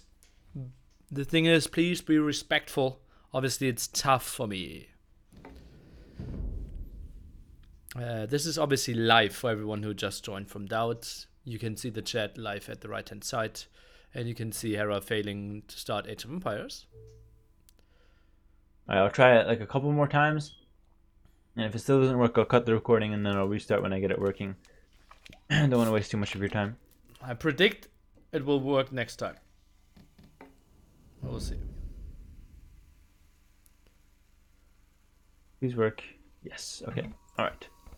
Fantastic stuff. Alright, I gotta take off my sweater because it's actually getting kind of hot in here at 3 a.m. It's kind of weird.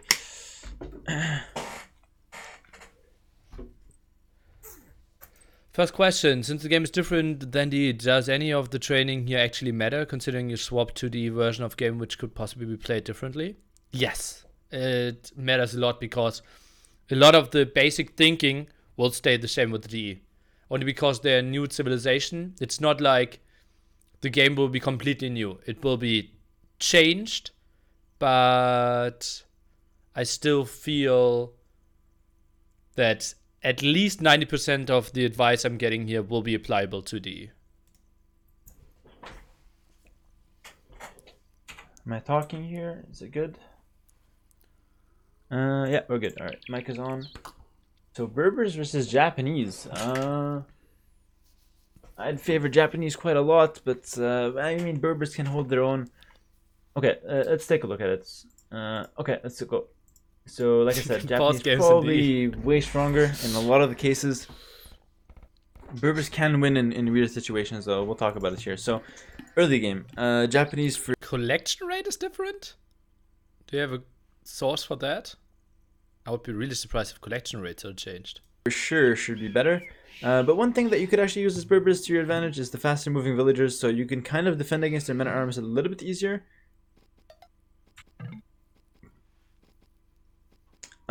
Other than that, I think you have to open men-at-arms yourself because I don't see you defending with scouts properly. And I think in Castle Age as well is probably when you can actually start like turning the tide a little bit. All right, so here's what I'm thinking. So they're gonna probably open men-at-arms. You can probably open men-at-arms yourself.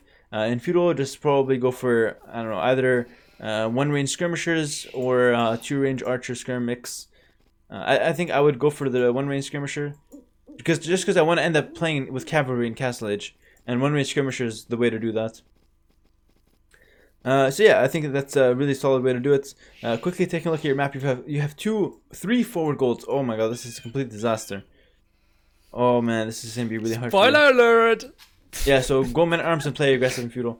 You have to go like 2 ranges and maybe even add a stable later and add go full feudal really is what it comes down to. Or at least continue making army until you feel comfortable and then attack him. Again, you're luring deer. Let's see the damage it does this time on you.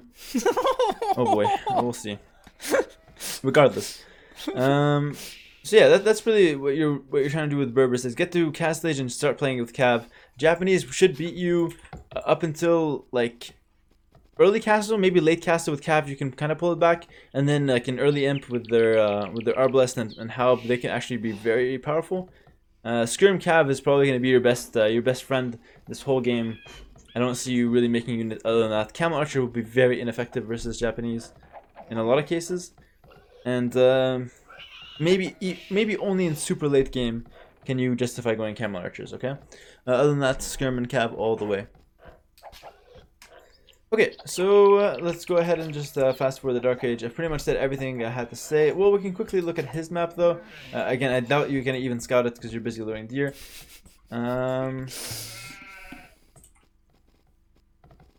Okay, so 2 wood lines, pretty open on the front. Gold is on the side, berries to the back, easy wall. This is the first map where I think Spring has the clear map advantage. This is the first map where you have, that I've seen at least, where you have a... I would CA be inefficient. CA isn't that great against Arbalest. pretty big disadvantage with the map.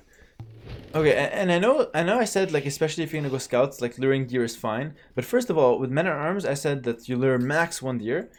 And second of all, just from what I'm seeing here, just how much you struggle, or how much other things you're missing out on because you're luring deer. I think you should just stop doing it until you get the other stuff up to par. As I said, this is the realization I had as well. And day 2, I pushed 1 deer max. Honestly. I believe. Alright, that's definitely my advice. You're luring all 4 deer, man. This is crazy stuff. I guess you're planning on going scouts? No, you're going men at arms. This is what doesn't make sense. I told you this is not good. Max 1 if you're gonna go men at arms, and even that, don't make it. Just don't lure deer at all. Go scout. Okay. So let's see. This time, look at your scouting again. It's weak. You have no idea what's here. I mean, you can see the wall to the edge of the map, and you see all your 3 goals. So this is actually better than other games. But again, I would definitely like 1 more ring. Who knows? What if there was a cliff here? What if you can wall from this woodline to an imaginary woodline here? You wouldn't know about it because you didn't scout. Obviously, there's nothing, but you don't know that. Okay, again, 21 pop men at arms. Like I said, I already gave my thoughts on that.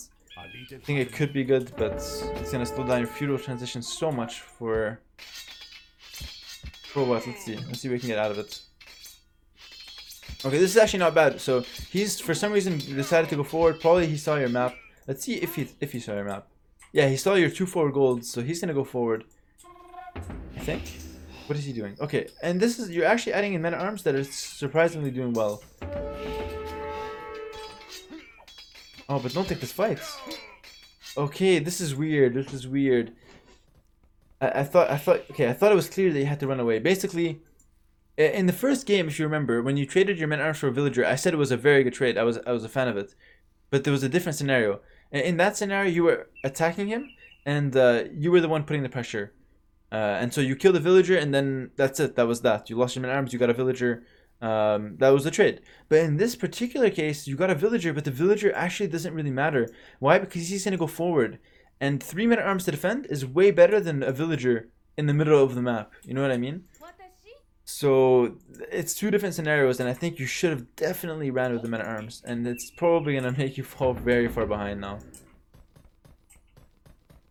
Okay, let's see.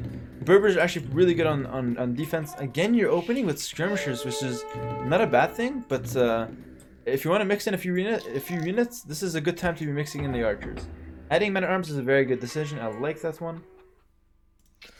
I understand that it's tough for you, appreciate that you're doing this. Maybe you have to remind yourself that this is really high quality stuff Hera's talking about here. I do. You said yesterday that you have to understand things to learn, which I can refer to as well. Would it be better if you could ask questions instead of Hera straight talking? That's how we did the first 7 coachings. This one is the first one in this format. And, okay, this is actually a fine defense. At this point, run back with your bills, though. I would not want to be fighting in the middle of bills. He's doing the same. It's not bad. Okay. Well. Okay. Good trade. We take those. Good stuff. I wouldn't have got that. I would have ran back and oh, nice. That was really nice. Okay. I see you, Nelly. And now I'm 4 villages ahead. You do these crazy wall plays and then you just like will forget to scout something, and then you'll lose off that, you know, or forget to take another gold. It's really weird. But anyway, this is a very nice play actually. Okay. I'm pretty sure that my main mistake was the archery placement on that hill now. That I built the second archer range here instead of at home. Let's see if he agrees. So now what's your plan with the forward villagers? You're gonna go forward 2 ranges, and at this point probably pure skirmishers, right? I guess that makes sense. Maybe a few men at arms. Okay, you're gonna go mix archer skirmishers. Not bad, but I don't want you to do that the whole time. You have to pick a unit now and probably pick the skirmishers. So only a couple archers to deal with the men at arms, and then stop doing it. No, it's a bad fight. I wonder why you took that fight. In fact, you didn't actually. None of these fights this game you had to take. So you could have just picked your battles this game. He's trying to do a wall play now. You could have picked all your battles this game. So in theory, you should never have. Okay, let me talk about this a little bit. Because all the fights took place in the middle of the map, in theory, there should have been no bad fights for anyone. Either a fight was perfectly even traded, or there was no fights. This would have happened if both of you were playing well. But since both of you are playing sloppy, he took a bad fight, and then you took a bad fight. So in this case, it's not actually one person's playing better than the other. You guys are just both playing bad. We'll see what bad play is gonna end up being worse is what it really comes down to. I know it's a kind of a negative way to look at the game, but tell me why we should have taken any of those fights in the middle of the map. I think all of them could have been avoided by either you or him. Okay, let's continue watching here. I honestly think being 4 villages ahead, or I thought I was 3 villages ahead, and just building 2 defensive archery ranges here and play it from there would have been so much better, and just play a stable game. More men-at-arms coming up. This is actually not bad. I don't mind the men-at-arms, and I don't mind the villagers coming to fight. This is actually something I like. In fact, now he's taking the bad fight, which he doesn't actually have to take. He could have ran away from this fight as easily as you could have before. So finally he's running away. But you guys just take any fight presented to you, bro. It's like you go to a restaurant, you sit down, and then the first dish that the waiter comes out with, you just take it from him. You don't have to take any fights. Like, you could have avoided... What? What?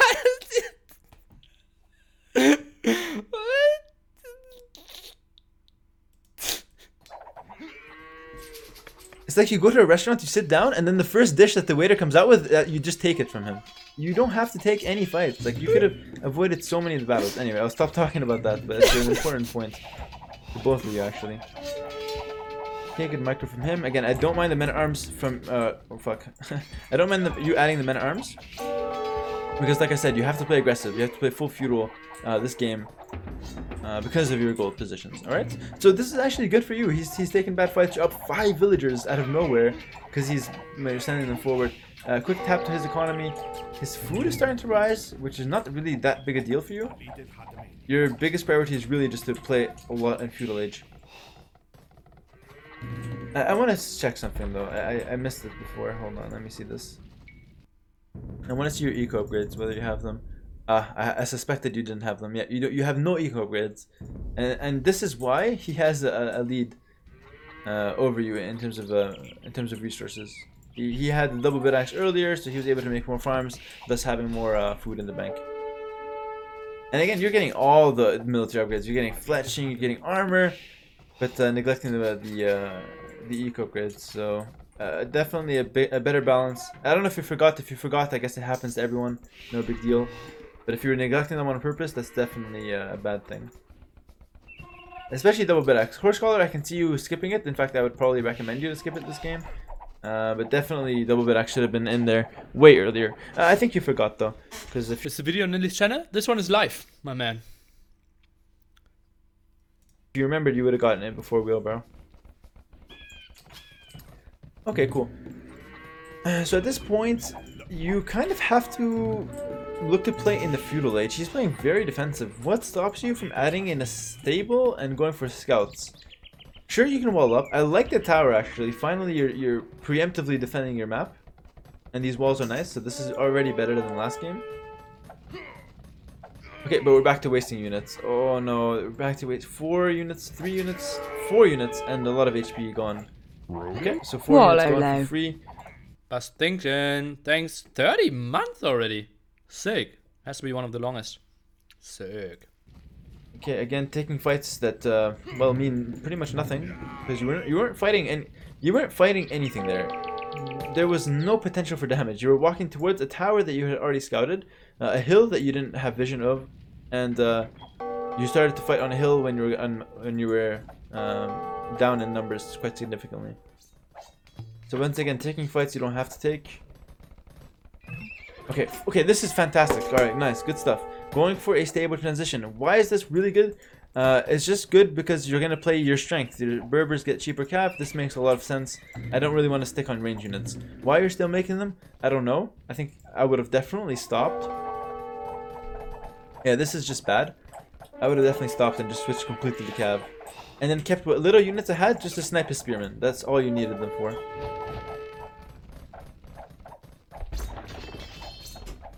Alright, so he's going to go for a tower rush. This is just...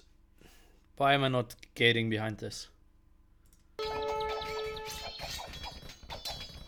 Alright, the classic late feudal tower rush from him.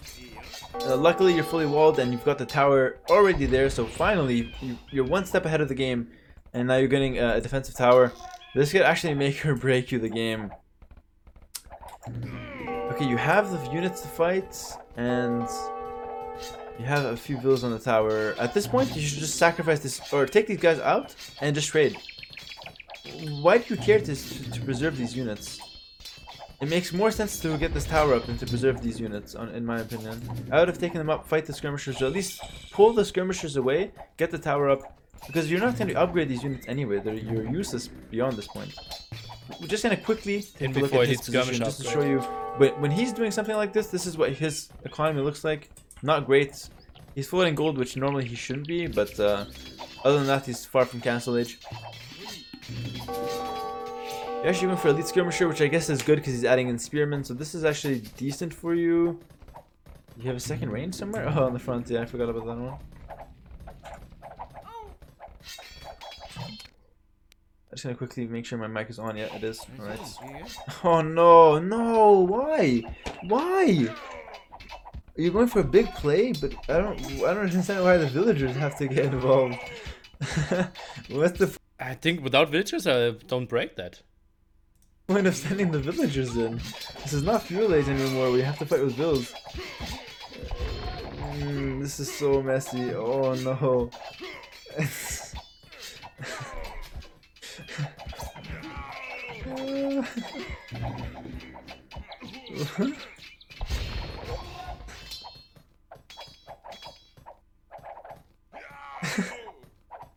I don't think I've ever seen this in another game before. Oh my lord. This is so bad, Millie. If I just have 2 defensive archer ranges and can go double skirm defense there, I think I'm totally fine.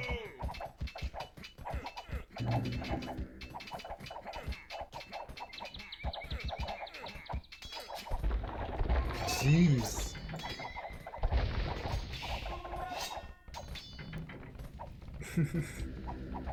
Like, even if you kill all his units, it's still probably not even worth it. Like, your economy is inexistent now. You just threw away everything you had to kill a tower. Like, and I think I didn't lose too many villagers there, did I? How many did we have before? So we were, before we went there, we were behind with 7 builds. And I don't think I've ever seen it worth it. Like, and we're still behind by 7 builds. Actually, it was but he's going castle age, so okay. So we are 3. Okay, so we lost. Now you just threw away everything you had to kill a tower, like, and it wasn't even ranging your goal. That's what was really surprising to me. I didn't mind you to take a fight there with the skirmishers and the knights. That was actually fine, but I don't understand why the villagers had to get involved. Again, just a quick note that you don't have either horse collar or double bit axe. I'll quickly check again though, just to make sure. Okay, you got double bit axe. That's a start, I guess, but no horse collar. Oh, that's spring. Let's see what you have. Quickly see here. Again, it's probably not the most important thing to check at this point. Yeah, I just want to highlight the fact that you're constantly missing. I thought I did it at, like, this game. Way later. What a fail. Man, what happened? Why? You really have to give an answer, not to me, to your viewers, man. You have to answer for your crimes, Millie. That was not okay what I saw there. Actually, I thought I won the game. Oh my god, Spring is smurfing too with the gates. Okay, nice. Alright, well played to him. I can't really take this game seriously after that, to be honest. I'm sorry. Okay, market's coming down. 6 farmers, you just lost 1, so that's like, I don't know, 1/5 of the food come down the drain. Alright, we currently have 2 farmers working, so it's not too bad. Oh, Bodkin arrow being teched into. Okay, so you're still making skirmishers. I actually don't mind that, just because he's going pike, so it actually works out for you. But I would definitely like to see more farmers and more, like, knights. You just need more of stuff.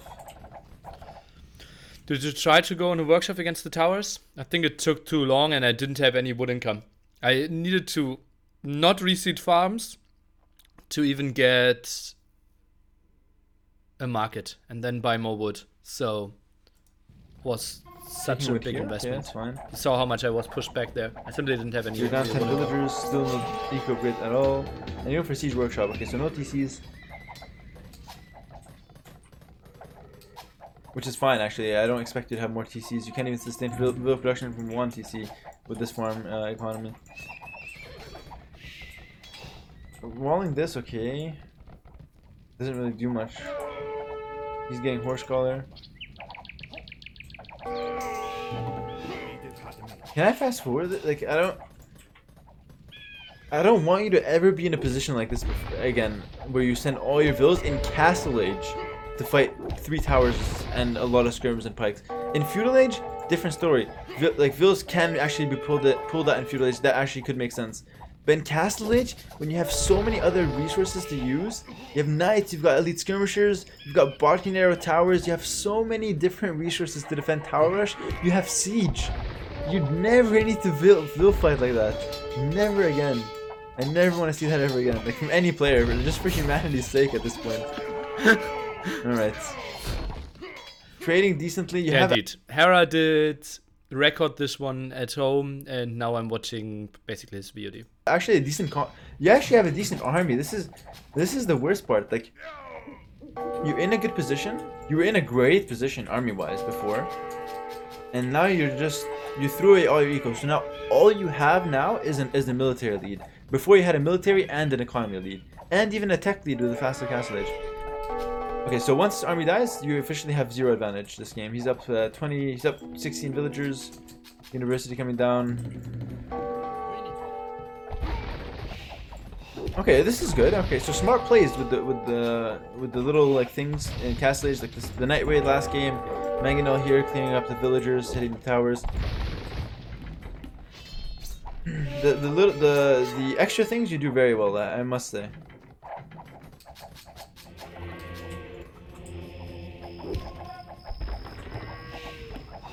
And again, why this was actually a nice play is because you distracted him on the front and then you did this play. If you just did this play normally, it's a normal play.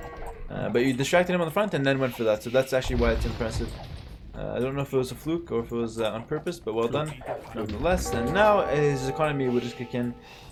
Like I said, this is the last advantage you have, is this stronger army. Let's see if it pays off. You're on 2 TC now, so some potential to get back in the game, I guess. But again, if we end up losing this one, we know exactly why. So fast forward a tiny bit here, not too much though. I just want to see you get to the point where he's got the better economy and then you struggle to do anything. And actually, I'm really not a fan of his economy either. He should have more farms. That wood should be spent fast. That gold should not be floating, and he should have a lot more stuff on the map. So basically, if I was him, what I would spend it on is I would get a bunch of farms, not a 40C. You don't need a 50C. You don't need that, bro. More farms for sure. Double next timing. Get monks out and probably like just start taking into a unit. So didn't have the resource for us. Knights are okay, or even just like crossbow. A crossbow into Arbalest would be fine as well. Okay, this tower's okay. Okay, guys, you can keep asking questions. I'm letting the chat scroll through, but if I find something, I can obviously interact a bit more. At the moment, we are listening a lot to the monologue of of Hera here. I guess it's not doing much at this stage, at least. See the rush up coming down, so you're trying to get some counterplay going. At this point, let's take a look at what you see from here. Okay, so you're on 3 TC, you're booming up quite nicely, but you're 24 villagers behind. Rogan? But at least you recover most of your map. Again, thanks. By the way, 1 ram and kills all the towers 1 shot. You don't actually need... What is the next big tournament in AoE? Nothing announced yet. The biggest announced thing is Nations Cup. Mangonels for that. We are going through 8 games. This is, I believe, game number 4. Okay, let's see this. Okay, nice play. Nice play so far. If you snipe the Mangonels, you're actually in a good position. Why not use the Knights to snipe this one? Okay, interesting. it ends up being surprisingly a really good fight for you. This is just such a misplay from him. Wasting his spikes, and now he'll lose all his Mangonos if you play this correctly.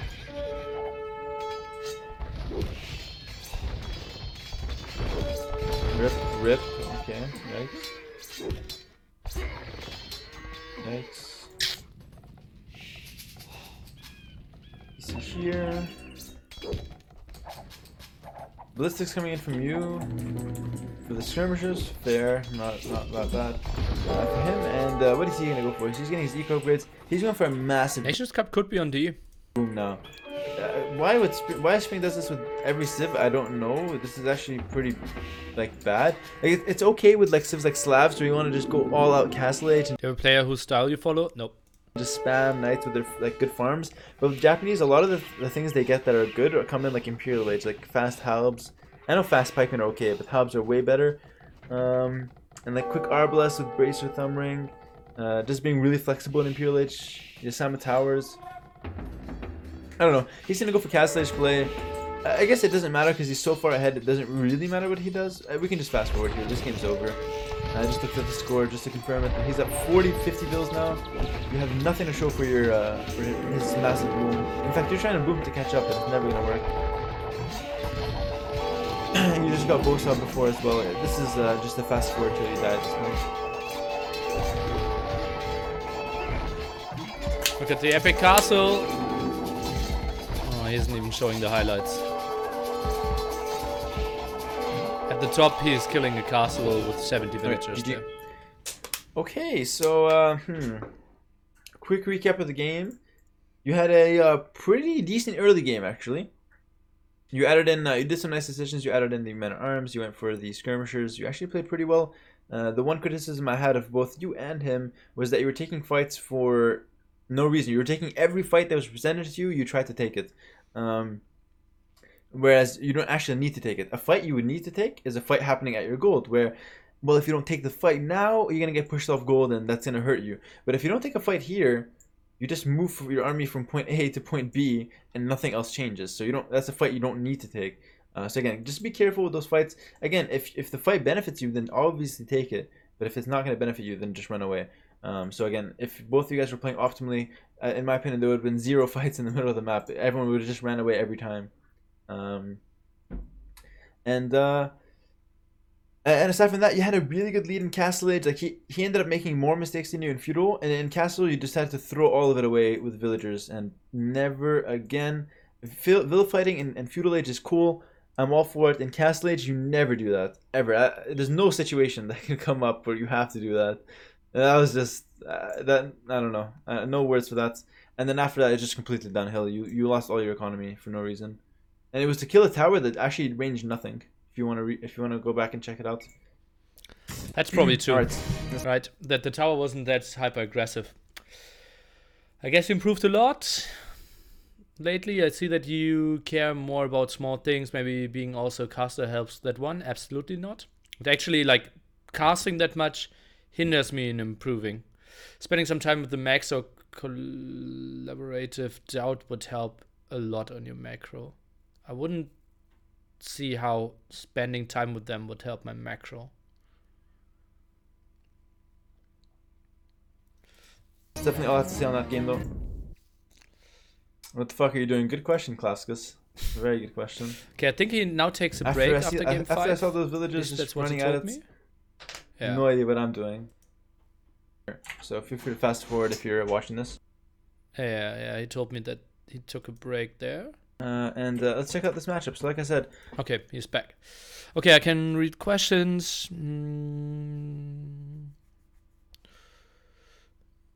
The more standard this game is...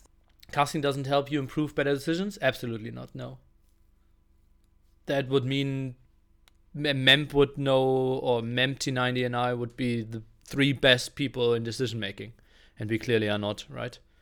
Casting doesn't help that much in improving. There's so much I need to think about while casting, like reading chat, knowing where the camera goes. Sometimes I don't even follow the game properly. It's like going into deep analysis is something I can't really do while I cast. I still do it more than every other caster, but it's far away from what I can actually consume in a game. The harder it is for you, and by standard I mean, like I said, walling up and just basically allowing him to get the conks is going to be just insanely hard for you to deal with. Aside from that, Spanish should really never really give you any hard time. Like, conks is the only unit you're scared of, and the way you should counter it is, in my opinion, monks, Slavs. Hold on a sec. Computer's making all sorts of noises. Okay, I'm sorry about that. Okay, so yeah, like I said, conks is the only thing that's really gonna give you problems. There's no counter for monks conks. comes to mind. More Scrims conks could be okay as well. Crossbows is okay as well. But other than that, Slavs should really be a much better civ. They've got a better economy, and they have really strong late game options with Halb and Siege Ram, and that's actually where Spanish struggle. They don't really have a really good answer to that if you're able to get it out quickly with a good Slav economy. Okay. Alright, so that's the game plan. Let's take a look at quickly at the maps and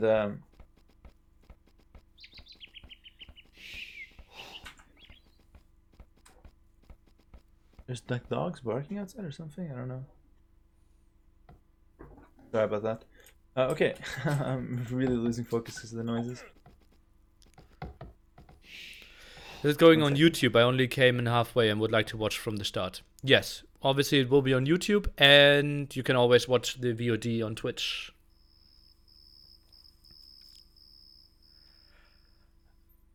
Okay, he needs a pause apparently.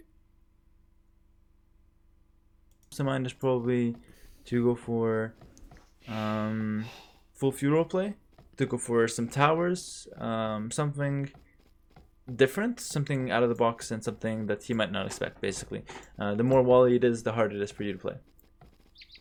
All right, so let's quickly take a look at your map here. So you've got 2 woodlands, pretty decent. You can probably do one on each, one on each. A golden back, which is really nice, and 2 golden in front, 4 berries. Nothing crazy to say for you at this point. Okay, for spring, backwood, couple woods on the fronts. Nothing crazy. Back gold as well. Not a good map, not really. In 1 year, it will be 2K8 nearly coaching Hera instead. LUL. I think 2.8 will be easily broken if the E is successful and a lot of people are playing it. But yeah, me coaching Hera, unless we have a DM tournament, not really going to happen. Willem camp at the back here and be safe. And he doesn't have the best walls ever, so this is probably a decent map for you to go full scouts, or at least consider going full scouts. Again, it does 2 things. It puts pressure on your opponents because it lets you use your Slav farm economy in late feudal age. We said they're really good there, and it also lets you prevents him from going straight into conks and like standard play and stuff like that. Alright, so let's fast forward the Dark Age. I pretty much said everything I need to say. Once again, I'm sorry for the pauses here and there. Okay. Very nice. Alright, so you're up at a decent time. Let's take a look at your scouting. Finally, you have decent scouting of your base. Again, it's not perfect because you don't know what's happening on the front. And you're missing a gold as well. And I'm not so seeing again, his it's not brush. perfect, but it's decent because you at least see a lot of area. You're still missing a very crucial part, and your scouting of his map is actually quite decent as well. You see the gold, you see the woods. What is your goal as a player? Competing in pro tournaments? Well, that's obviously far off, but I wouldn't mind it. Obviously, if let's have the great idea that the E will have a lot of great tournaments and people can actually compete that are top 20 and make some money out of it, then I would probably try hard to get there, yeah. I know that I will probably never be top 10 in the world. And he's actually going for a Drush into FC. That's a weird one with Spanish. I mean, it's only good if you can go straight into conks full wall. If not, it's going to be quite problematic for him. What did those villagers do? Yeah, so let's see how you deal with the Drush. Basically, you're How many expert players do we have in Area 2 world, and do you see a lot to change come the arriving soon? How do you define an expert player? And I think DE won't change that much, no. idea now is just to not lose any vills and protect your economy as best as possible. Stable comes down and you have very little economy right now. You don't have a lot of farms. You're not in a bad position. You got 4 stuffed berries, which is not ideal. Where's your scout, by the way? Your scout should be trying to hit his scouts right now. Like, this is prime time. When you're versus a drush, your scouts should be always trying to attack his scout. And what that does is that forces the militia off your stuff, and your vills can work a bit more efficiently. Okay. Not sure where these 2 vills are going. Probably forward, right? Yeah. Okay. That's actually quite okay, but you're still at this point not really sure if. What is support institution training young people for professional AV2 players? Let's say kids from age 6 upwards. 6 upward doesn't make a lot of sense. 14 upwards, yes. He's gonna go for fast feudal and enter the next skirmers or scouts, or if he's gonna go fast castle. His time looks like a fast castle. Let's just check. Yeah, it's most likely gonna be fast castle conks. Or defensive towers. It's just a weird build for him. I don't really know what he's doing. I don't think he knows what he's doing. Unless he goes market and then buys the gold. That's the only thing that would make this make sense. Okay, so I really like this aggression though. This is something I like to do as well versus a drush. I go scouts and towers, and this is exactly what you're gonna go for, which I like. But don't overstep with the towers. Oh, this is the worst thing you could have done. Just making a tower on these farms would have been a really good place to start. Kind of jumping the gun there, trying to go for the stone right away. You don't have to rush it. You have like 5 minutes to do damage. You're chilling. Yeah, so gifting a villager, not ideal. Not the worst thing in the world. Where are your scouts? Okay, your scouts aren't forward, so this is actually a decent move from you. Ignoring the drush and just going aggressive, taking this one at the back as well. This is quite nice. By the way, making a spearman to help with the drush, at least kill the scout, is actually a decent move. Okay, so you went way too aggressive with the vills. Tried to get the tower on stone. It didn't work. He gets the defense. People are massively breaking the NDA. That's why there's so much information out. And obviously we had some show matches and some information is public. The tower, and now you're resorting to the tower on the farms, which, like I said, you should have had from the get-go, and it would have been down much earlier. You would have had less time to actually react to it. Okay. Alright, so at this point, your plan is just to go full feudal. You should not really be worrying about the castle age. You really should just be going full feudal, and even if he will eventually get the castle up for conks, you want to make sure that you've done so much damage that it doesn't matter. I've actually played a game with this exact matchup, with this exact opening. He went drush full walls, and went scouts and towers. It was actually harder for... Sick, I'm 4 villagers behind, and I only lost 1 unit. So I'm actually, I had idle TC for 3 villagers. Because he was fully walled. Your opponent is fully open right now. Even this, like the walls to TC, this is a highway, bro. The scouts don't have to run around. The scouts will run straight through this. The 4 vills garrison will do absolutely nothing. Okay, so this tower ends up killing a villager, deleting some farms. This is huge for you. You're in a position where, in my opinion, should not be easy to defend for Spring. This is actually very hard for Spring to defend. Because first of all, his economy is very low. And second of all, he's nowhere near getting to conks. But let's see, he's going to abuse the market here and do his best to get there.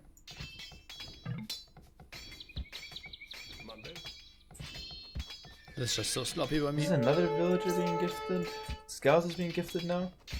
Wasting units has been a common factor throughout. And again, I'm cool with you losing 1 unit. It's actually, the first time I checked the VOD, I directly jumped into this one and this scene. And I was just checking, okay, quality, what is Hera talking about? And then I'm jumping and listening to, like, those 10 seconds. This is another villager being gifted. Scouts is being gifted now. Wasting units has been a common factor throughout. And again, I'm cool with you losing 1 unit here and there, but it's happening so often now that it's like, to the point where it's ridiculous. Like, a 2k3 player should not be giving up that much free stuff. Okay. Don't lose this guy, please. He's gonna trap it. That's another free villager. Again, it's 2 free villagers, a scout. Maybe 3 if he's playing really well. Yeah, it looks like he's got 3 free villagers. You're idling as well. Okay, and you're making good moves aggressively at least. So you're getting this really nice tower. He doesn't... Oh, he sees it. I'm not sure why he's not reacting to it. He's busy microing, yeah, okay. Makes sense. He's probably gonna tab back now. We can go to view lock. He seems like, oh shit, yeah, I have to make a tower. View lock doesn't work if it's not his recorded game. Yeah, I want to see, can these scouts do more than patrol here?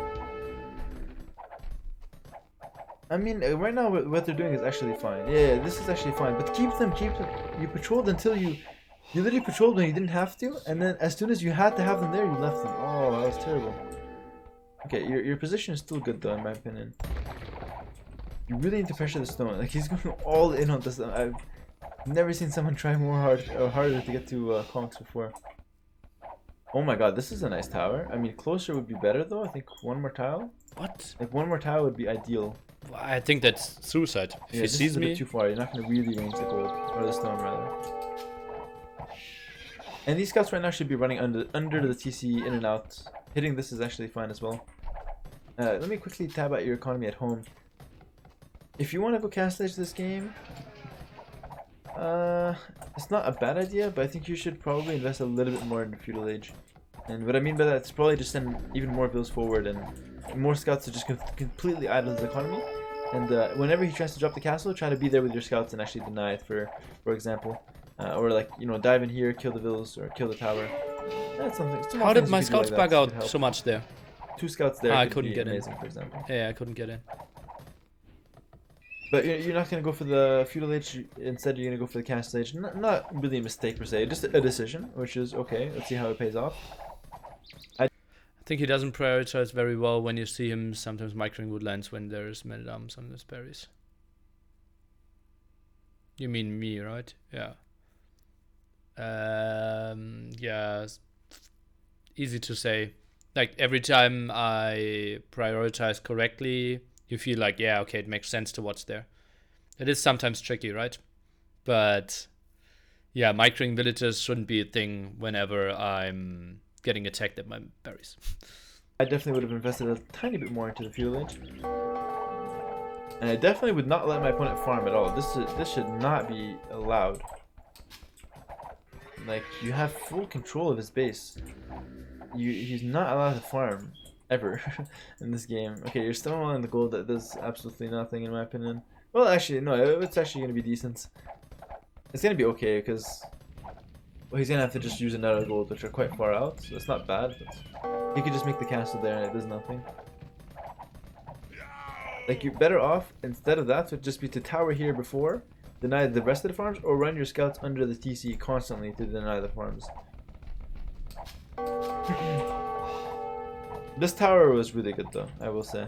This tower and even just looping around to get this tower as well was good plays. So sick how we have even villagers. Okay, now I have the castle age, so that's bad macro. Let's take a look at the positions. Well, he went for this super fast castle thing that he wanted to get out the conks as quickly as possible at all costs. And you know, he got the castle up now, but can he really even produce any conks? Not really for the next few minutes, so in my opinion, you bought yourself enough time, and I can say, like, pat yourself on the back. That was, I think, a worth it forward for you. And in the end, well, this walling of the gold, like I said, will not do that much because he can just break it to the castle. But it does prevent him from getting the early conks out, because now obviously he does not have the gold. He would just take this one instead. It doesn't do a whole lot, okay? It's not a huge investment from you though, so it's not a big deal. I would have liked it. Please tell me you won this game. Nelson, I won this game. A tower though, however, on the farms it would have been way better. It won't even take long. I think it's over in 5 minutes or something.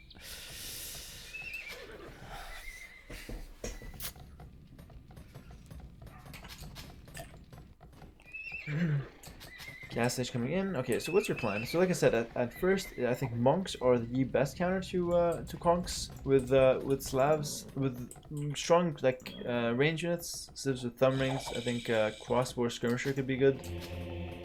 Simply like thumb ring and bracer, obviously.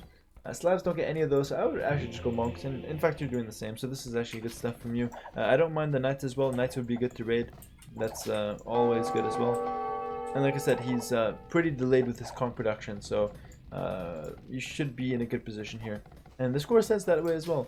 It's so sick. How am I 4 villagers behind? Slavs and your economy was a little bit cleaner than his, so it's good. I don't really think you're that far behind economically. Other than the fact that he already has his 2 TC set up. But again, he's not even producing from both consistently. He's even losing goals to towers left and right. This might be a little bit overkill with the towers. Like, you're playing... It's one villager building it. You're playing well? I just fear that you're gonna throw it, honestly. Like, I feel like you're gonna try and do too I think he knows me well! much and end up throwing it. This tower per se is not too much at all. This is fine, but I think if this is a sign of things to come, I think you might try too hard to deny his resources. But that's the most important goal. Where in reality, all you have to do is the use the tower up mobility there. of the knights, raid. As soon as the conks come to chase you, you just run away. Knights are a bit faster than conks, so you can always run away. The problem with conks versus knights is that if the conks are attacking you, you can't do anything. Like, they would just raid you. Yeah, and one monk is not enough. Your knight should be raiding, 100%. 100% raiding. As soon as you give conks freedom to do this, oh, you're gonna have big problems. You need to wait for more monks. This is actually exactly what you should do, so you're doing a really good decision there. Okay, constant tower rush. Not a big deal. Again, I don't think it's necessary. I think this is better spent as a TC at home. Because the TC at home not only protects your economy from the conks, it also lets you catch up in bill count a little bit. Again, he's sending bills and castle age. What's with you two and just killing towers? These towers do very little. You could just take the wood on the side here and killed it with conks slowly. Very weird stuff that you just have to kill the tower as soon as it comes up in your face. Okay, it ends up paying off a bit more because he only sent 4, not 40 to kill them. And like I said, your knights, at first I thought it was a good play, but the way you used them is actually not efficient. You didn't raid at all with them. I wouldn't know Even where though, to if you wall. take a look at your Where to raid. line of sight, even though you knew all the places where you can raid him. But where? It's all TCs. He has conks in the You center. knew that if you just ran in past here, Castle. you could maybe get some damage on the back here. There's a Probably not castle. The castle. And But I you know get what there's I mean. some Like, walls. you knew everything about his map. You could have definitely looked for damage with the knights. And just defend with monks and TCs. Okay, guys, There's drum no roll. towers here that accomplish absolutely nothing. If you have any kids at home, close And, their as I eyes. thought, I think you tried to do too much with the towers, and then ended up just delaying your boom. And now he's catching up in everything pretty much, in bill counts and military. I would say he definitely has control of the game, and I prefer his position by a mile now. It's nearly, man. Whereas before, I kind of preferred your position.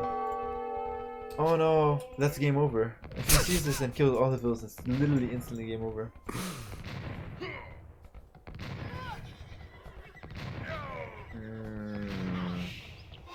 That's rough.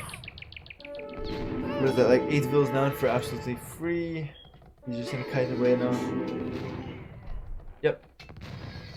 I'm pretty sure I could just fast forward here, honestly. Yeah, you might actually just call it GG. Yeah, GG call, obviously. There's nothing you can do there. So the mistakes really come down to Feudal Age, where I think your aggression was good, but there was so much potential, like so much more potential you could have done, especially with denying his farms. Like, think about it. If you deny all food income, who cares if he gets a castle up? He can't even make villagers, let alone conks. You know what I mean? So Rush was good. Denying stone is ideal, but if you can't deny the stone, then just deny everything else and let him get a castle up, and then just have the castle and look at it, because you can't make anything. Aside from that, I think you put yourself in a good position to get into Castle Age, but then you just didn't know how to play it from there. Monk defense was the way to go. In fact, I think the best thing you could have done from your position. Your knights should have been raiding him, and you should not have worried too much about the Castle Age towers. They wouldn't really accomplish much anyway. You're better off spending that resources on the TCs to just get them out earlier and avoid something like this. Would be the best bet. Again, Avoid something like that. The raids with the knights. Avoid something like that. Castle Age could have done a lot for you.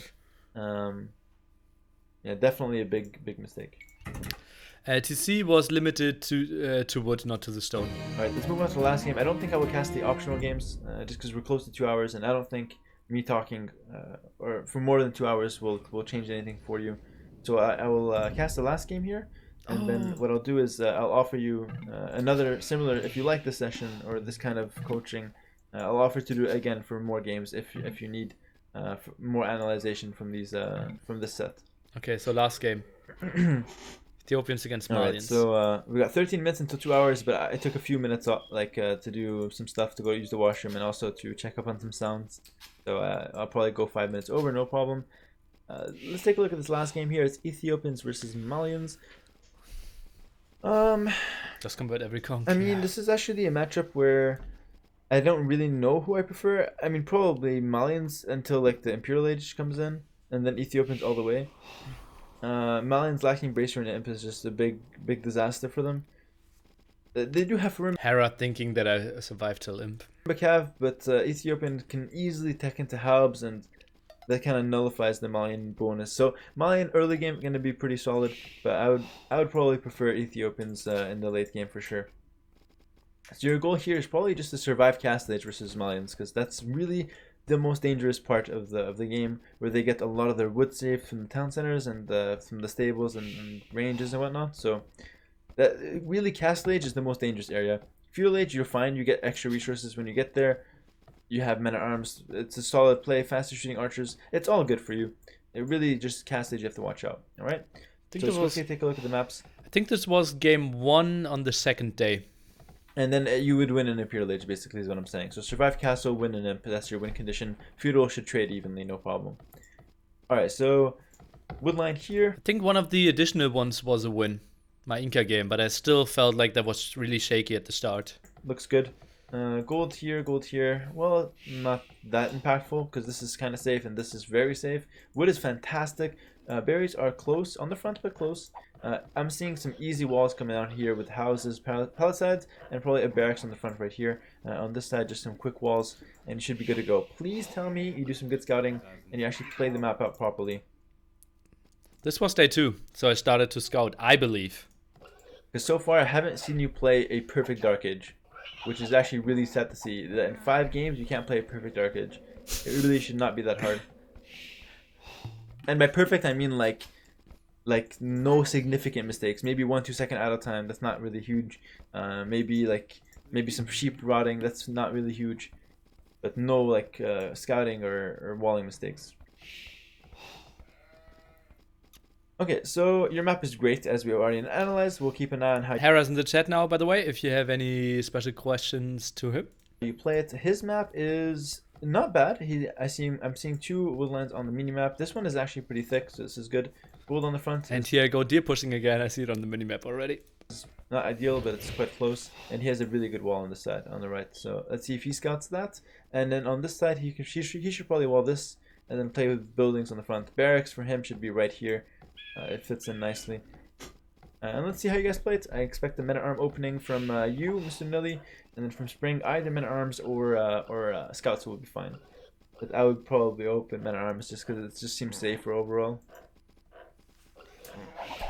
Okay, so I've said everything I have to say about Dark Age. Finally, you're not learning deer. Okay, scouting. This is gonna be amazing actually. So you've learned. As I said, after day 1, I knew I was pushing too much deer, and this was the first game of day 2. A grand total of 0 deers this game. Have you found your sheep? But I also failed. You saw at the right-hand side edge, one deer was pushed, it went back, and then my scout went scouting. Feels nilly, man. I think you found all your sheep. I'm not seeing anything missing. Oh, you're missing 2 sheep. Okay.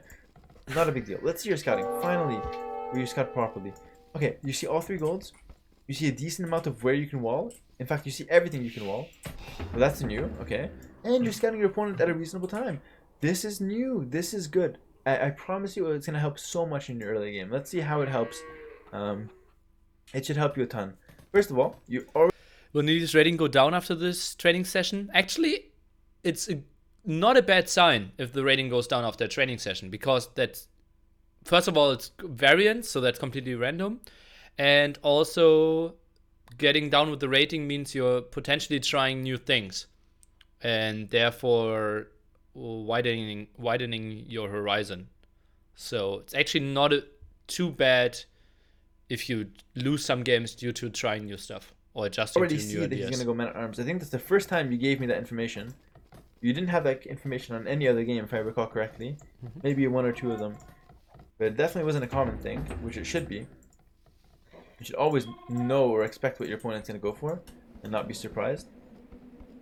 Your opponent is Yeah, gonna be going for men at arms, and you know about that. Okay, so very nice. Look at the scouting. At this point, by the way, your scout should be going from his base all the way back to your base, just to scout if he's gonna go for a forward or something, or to keep track of his men at arms. Because basically, when the fight breaks down, you want your scout to be on your side of the fight. Yeah. Okay, this is perfect. This is a good Dark Age so far in terms of military. Finally a good Dark Age. You're not losing to yourself. Minute 1. Day number 2. And oh, what do you know? A good fight. Why did you get a good fight here? Because you saw his men at arms come all the way. You knew exactly what to expect. And well, look at that. Is this better than a deer in Dark Age? You have completely one fight, and you have three men at arms surviving. Let's see how we can surprise Hera with how we screw this one up. And if you're really good, you would not have lost your scout to that scout, but that's okay. Okay, he's getting a tower right away. That's a huge mistake in my opinion. There's no need for him to get the tower up. If it was on a hill, then yes, sure. But it's not on a hill and you have the military building in front of it, so you didn't really need the tower. But by all means, it's not that bad for him. Alright, so... for you right now, I'm just going to be walling up, going for one range. One range I would not actually mix skirmishers, by the way. Definitely only do that for 2 ranges. With one range, and if you want a wall, like, okay, like basically, God, it's so hard to explain this for like all situations, because it always depends. But if you want to, okay, you're going for second range, this is fine, this is okay. If you want to go for the one range, like the fast blacksmith build, you're basically just banking on the fact that you're fully walled, and you're just going to sneak fletching archers around, and that's the whole point of it. And the idea of why you do that is just to get early farms out, instead of the second range. But this is good as well. What you're doing is actually fine, never mind. So you're just going to go 2 ranges, standard mix of skirmishers, and now you'll just go for a few archers. So the few skirms that you mixed in will be perfect in dealing with his skirmishers. He made 4, you made 3. There was a hole up here, but I fixed it. Fantastic. Don't make any more skirmishers. Just go pure archers now. Yeah, this is exactly the position you want to be in. Once fletching comes out, you can easily take this fight. And then, well, you're in a good position. You're making archers exactly what you want. Let's see this. Let's see it. This is a mistake from him to even stay here. You don't need armor. Micro is okay. Hold the archers out. Very nice. Okay. That was the initial play. And, way too much on wood now? Way too much on wood. Okay, you're pulling off for farms. Okay, that was the berry. So this is actually still fine. The number should be 5 and 5. Max, you add like 1 or 2. But yeah, okay, this is good. No criticism. You're pulling them off slowly to make farms. That's fine. Okay, pause. Let's not waste army. Like, let's just agree on that. It's fine to move out. It's actually good to move out. But as soon as you find something that you don't like, just go back. He already made a tower. You already won feudal age. You already have an advantage. Don't waste army, please. Let's just agree on that you're not going to waste army.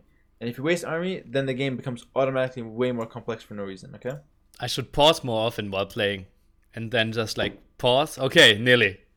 Now tell yourself, don't waste army. Let's see what happens. Let's see. What's he doing, by the way? He's going to go 1 range skirmishers. So he's basically camping at home until Castle Age, waiting for you to waste army into skirmishers. He's only making skirmishers just so you can waste army into them, okay? So please, let's try not to do that. Let's see. Because all you have to do at this point is just get up to Castle Age with like a group of 30-40 crossbow, Ethiopian crossbow, and then maybe just find a way to deal with his few skirmishers, either mangonel or maybe a couple knights, and that's it, you're golden. Alright, so he's going to go for the standard 1 range into double stable play. This is a very typical builder from a player who wants to go for knights, or a civ who wants to go for knights in Castle Age.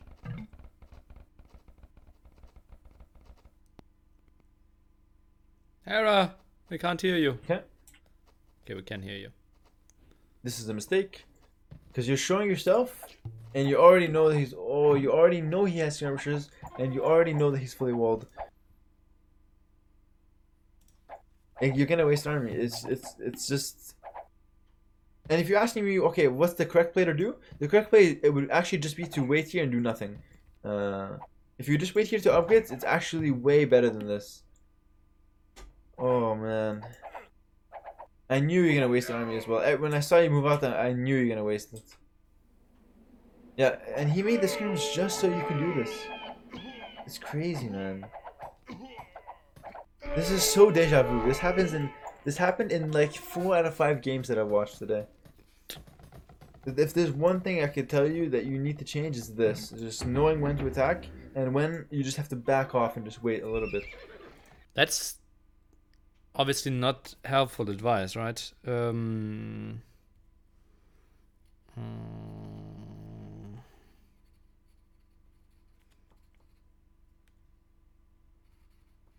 I will write that down as a question. Okay, you're going for scale mail armor. Scale mail armor. It's helpful when you follow. Not really. He tells me, yeah, you need to learn when to attack and when to defend. But we need the scenarios for that, right? It's like, yeah, I need to learn it, but how? That's the question. Which is weird. You're trying to do way too many things. You went with stable, 2 barrack, 2 range. Might as well do 2 siege workshops now. This is way too much. Like, okay, if you want to do pikemen, which first of all I don't agree with, but if you really want to do it, then don't make the stable. I built the stable to counter the skirms, and then later I scouted his double stable, and therefore at the barracks I didn't intend to use the stable afterwards. Well, I explained it. You saw a tower, you won feudal, you know he was making skirms, sit at home and wait to castle. Yeah, I know. I know for this scenario that I already won feudal. That makes total sense for this game. To know the problem, it's still better than just to ignore it. Absolutely agreed. Yeah. We shouldn't ignore it. I just wrote down, like, that's a question we have to go over in the next coaching. Like, I just writing stuff down, and from the last point, it's just like, we need to break down scenarios, attacking versus defending, moving out versus staying at home. But anyway, Siege Workshop would be way better than Siege Workshop Monastery is way better than Pikeman, by the way.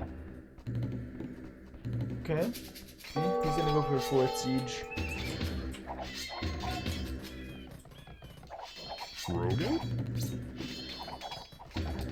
Thanks for the shop.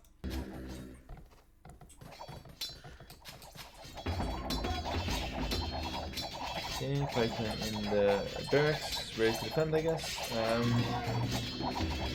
You're kind of letting him do this, by the way. Like, you could easily just bring the crossbow out and shoot a little bit. This is a good shot. Okay, finally. Okay, so you're not letting him break in. This is good.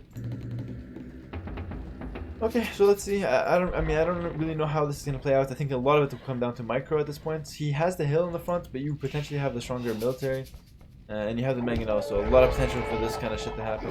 Elite? Oh, yikes. Okay. Spoiler alert, there will be some big mangonel shots as well. Micro's been decent. Again, the pikes contributed literally nothing. Oh no. The pikes contributed literally nothing. Like, not the monks worst are so much better here. Monk and siege. Basically, this is the idea. If okay, let me just explain this. So first of all, forget the barracks and forget the pikemen. I love that he pauses when there's important stuff. Let's just assume we have an extra 500 resources to play with. Let's go to our point of view. Let's assume we just have an extra 500 resources to play with. Basically, the idea is you make a monastery, 2 monks, and 1 mangonel. That's the 500 resources. And basically, the idea is, we mangonel the skirmishers, and his mangonel. We try to trade with them. And then when he runs in with knights, we use our crossbow to hit the knights and a few monks to convert. If he commits to it, he will lose half his army and you get a couple conversions. If he runs back, that's exactly what you want. Keep doing that. Buy time. If he commits to it, you get a couple conversions and you just snipe his mangonel. Like, that, it just solves all your problems, right? The monk siege is way better defense than pikemen. Like, pikemen do nothing here. By the way, different story if he had no skirmishes, of course, so don't take my words out of context. It just, in this particular scenario, where he had a hill with skirmishes and mangonels, pikes were useless. Crazy Casty, thanks. He had no skirmishes, completely different story. Let's see, you're up in 3 TC boom, you're getting some nice trades, very nice mangonel shot there. Quickly tab to Spring's base, he's floating some food. and he's now getting his DCs up. So he's not playing perfectly. Like, don't think that your opponent's playing perfectly here. Monks could also heal up your crossbows, which is actually pretty good.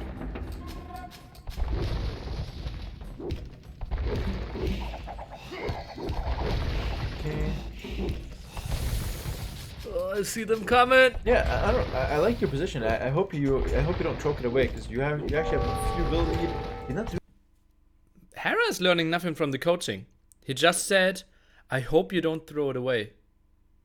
Did he not watch any of the previous games? Yeah, I like your position. I hope you don't choke it away, because you actually have a few build lead. He's not doing much, honestly. I would have deleted my Mangonel there. Oh, but you end up getting better. Okay, you end up actually getting better than the delete. You end up getting a 1 for 0, 1 for 1 on this side, so 2 for 1 total. Range coming down. Monastery is once again better because you get to heal your crossbows, which is actually underrated, by the way. And you get to convert his stuff. Once again, I would have deleted because I want to trade as the defender. I want to trade 1 for 1 as much as possible, just because I want to actually just buy myself some time. Okay, let me actually explain this. So, if we end up going to what's the advantage of deleting? Okay, something we should probably say for the chat. So obviously we have the hill bonus, right? If a Mangonel shoots up the hill, it doesn't do enough damage to kill a Mangonel. But if we shoot and then delete the Mangonel, the stones in the air won't be affected anymore by the hill bonus. So if we shoot, delete the Mangonel, then we can kill the other Mangonel. And that's why you shoot, delete, and trade basically 1 for 1 if you get the full shot in. Is that bug abusing? It's absolutely standard in a high level. I did it once or twice in this game as well. I didn't do it here because I wanted to trade favorably, because I felt my Mangonel micro was better than his. So I intentionally didn't trade 1 for 1 because I felt in the long run I can trade better than 1 for 1. A complex game state where he has 40 knights and 10 Mangonels, and we have 10 Mangonels and 50 Expo. It's actually worse for us because if we make a slip up with Expo on the defense, first of all, he's got the hill. So if we get into an all-out fight, he's gonna have the advantage. And if we get into a position where like we have to take a fight or do like some insane micro, one misstep from us and we lose all our Expo. Whereas one misstep from him, he doesn't really lose his knights because we don't really have a hard counter to his knights. Maybe some pikemen if he really runs in. But all I'm saying is the more complex this game state is, the worse it is for you. Especially wow, that's really good. Since he has the hill. Hope that makes sense.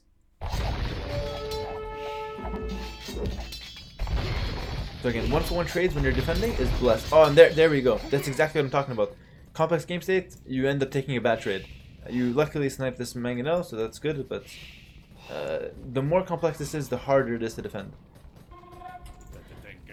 And okay, if you don't really like, if it's still not sticking, which I think it should by now, think about chess. I think pro chess players will tell you the same. If you're defending and you have a lack of space, your goal is to exchange pieces on the board to clear up space. Because again, the attacker wants to keep the momentum, keep as many pieces on the board, keep it as complex as possible. Defender wants to simplify the game state. It's the same in a lot of games. Right. Okay. Finally, the monastery comes down. Hope it pays off. Shoot, delete, shoot, delete. Okay, you overthought it. Like shoot or attack round and then just delete it. You pretty much always trade 1 for 1. The delete is so powerful.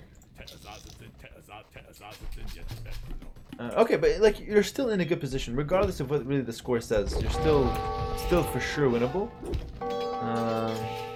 But the only benefit to him now is he's on 4 TC and he has full map control. So you're kind of losing out on like the early TC lead that you had. You know what I mean? You're up on 3 TC now. And you're okay. I love that you're mining stone, by the way. That's probably a really good decision. It's gonna help you get a defensive castle and hopefully reclaim the ground that you have. Thing is, I felt I wouldn't know where to build a castle. If I build it here, he can kill the left-hand side. If I build it here, he can always kill it with the Mangonels. So I kind of have to build it here and defend with the Mangonels. And maybe should have deleted those houses. You should definitely be investing into castle age at this point, I think, until you get the castle up. I see it coming. How can Hera be that articulate at his age? Yeah, I was a dumb brat when I was 17. Or Not sure how old Hera is. He might be 19 or 20.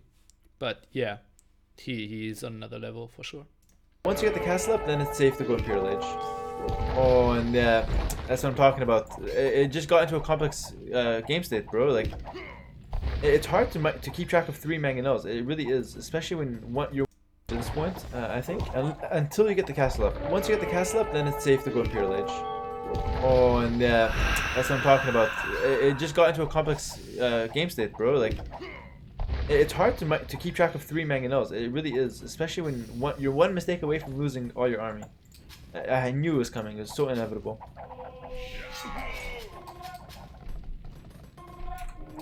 Yeah, and I can't help but feel like it's doomed from this point, because now you're kind of like, one hope was to get the castle and go for fast Arbalest Imp, but now it's kind of dead, because now if you drop a castle, he's just gonna engage you, and there's nothing you can really do. God, that was a nice shot from him. I don't really know how you can win from this point. Then. Okay, this is what I'm talking about. You lost the crossbows, and now your mangonel are just fodder. Completely useless units. Okay, score still looks alright for you. You're 800 points behind. I mean, it's not necessarily the end of the world score-wise, but I think it's the end of the game, game-wise. Just because you have no chance of pushing this back. You lost all your army, you're behind 15 vills, you've got no map control, and you don't even have a safe way to get that castle up. Yeah, this is a fast forward time. You're gonna go with guard tower defense, but it's way too late for that. I think I needed the towers just way earlier, and then I'm super fine. I will slow it down if the game changes, but I think this is just game over here. Let's quickly take a look at where you're going for. You went for counterattack. It doesn't do enough. The Spring always does this, by the way. I don't really know why. He goes up on like 5 or 6 TC booms Castle Age. He's like one of the only players I've seen do this. I don't even know he did this. This is weird. Good castle from you, actually. Maybe it gives you some last minute counterattack hopes, but you can even just take the score for yourself here. Yeah, force the castle will never go up. He's 164 per 100. In fact, I feel like I've seen this game before. Like, all the games end the same way. All the games end in you just getting completely outboomed, and he has full map control. And he does the same thing every time. Go for a massive boom into complete all-in Castle Age play. Yeah, I don't know. This was actually a little bit better played from you than the previous games. Like, I think Spring had to work for this win a lot more than the previous ones. But you wasted 20 archers in Castle Age. You lost some to the mangonel shots here. And it's just little things, man. Just conserve your army and play safe. Play safer. You don't have to deal damage to win games early, by the way. Like, no one said you have to get village. Like, you already had 1 feudal age, by the way. As soon as you see the tower, pack it up. You're in everything. Like, you've already won feudal age. He has to go Castle Age. He has to mine stone and then get 3 TCs. Okay, he's Malian, so he can do it easily. But then, okay, then you go up to Castle Age. Let's say with this crazy economy bonus, you're on even footing. And we already said that you have the better late game. So all I have to do is hold till late game. Which, by taking 1-for-1 trades a bit earlier, you could have easily gotten the castle down, defended the push, gone up to Imperial Age, and been in a fine position. So again, retrace your steps. I'm going to recap your mistakes one last time. You wasted units in feudal. That led to him getting a forward hill.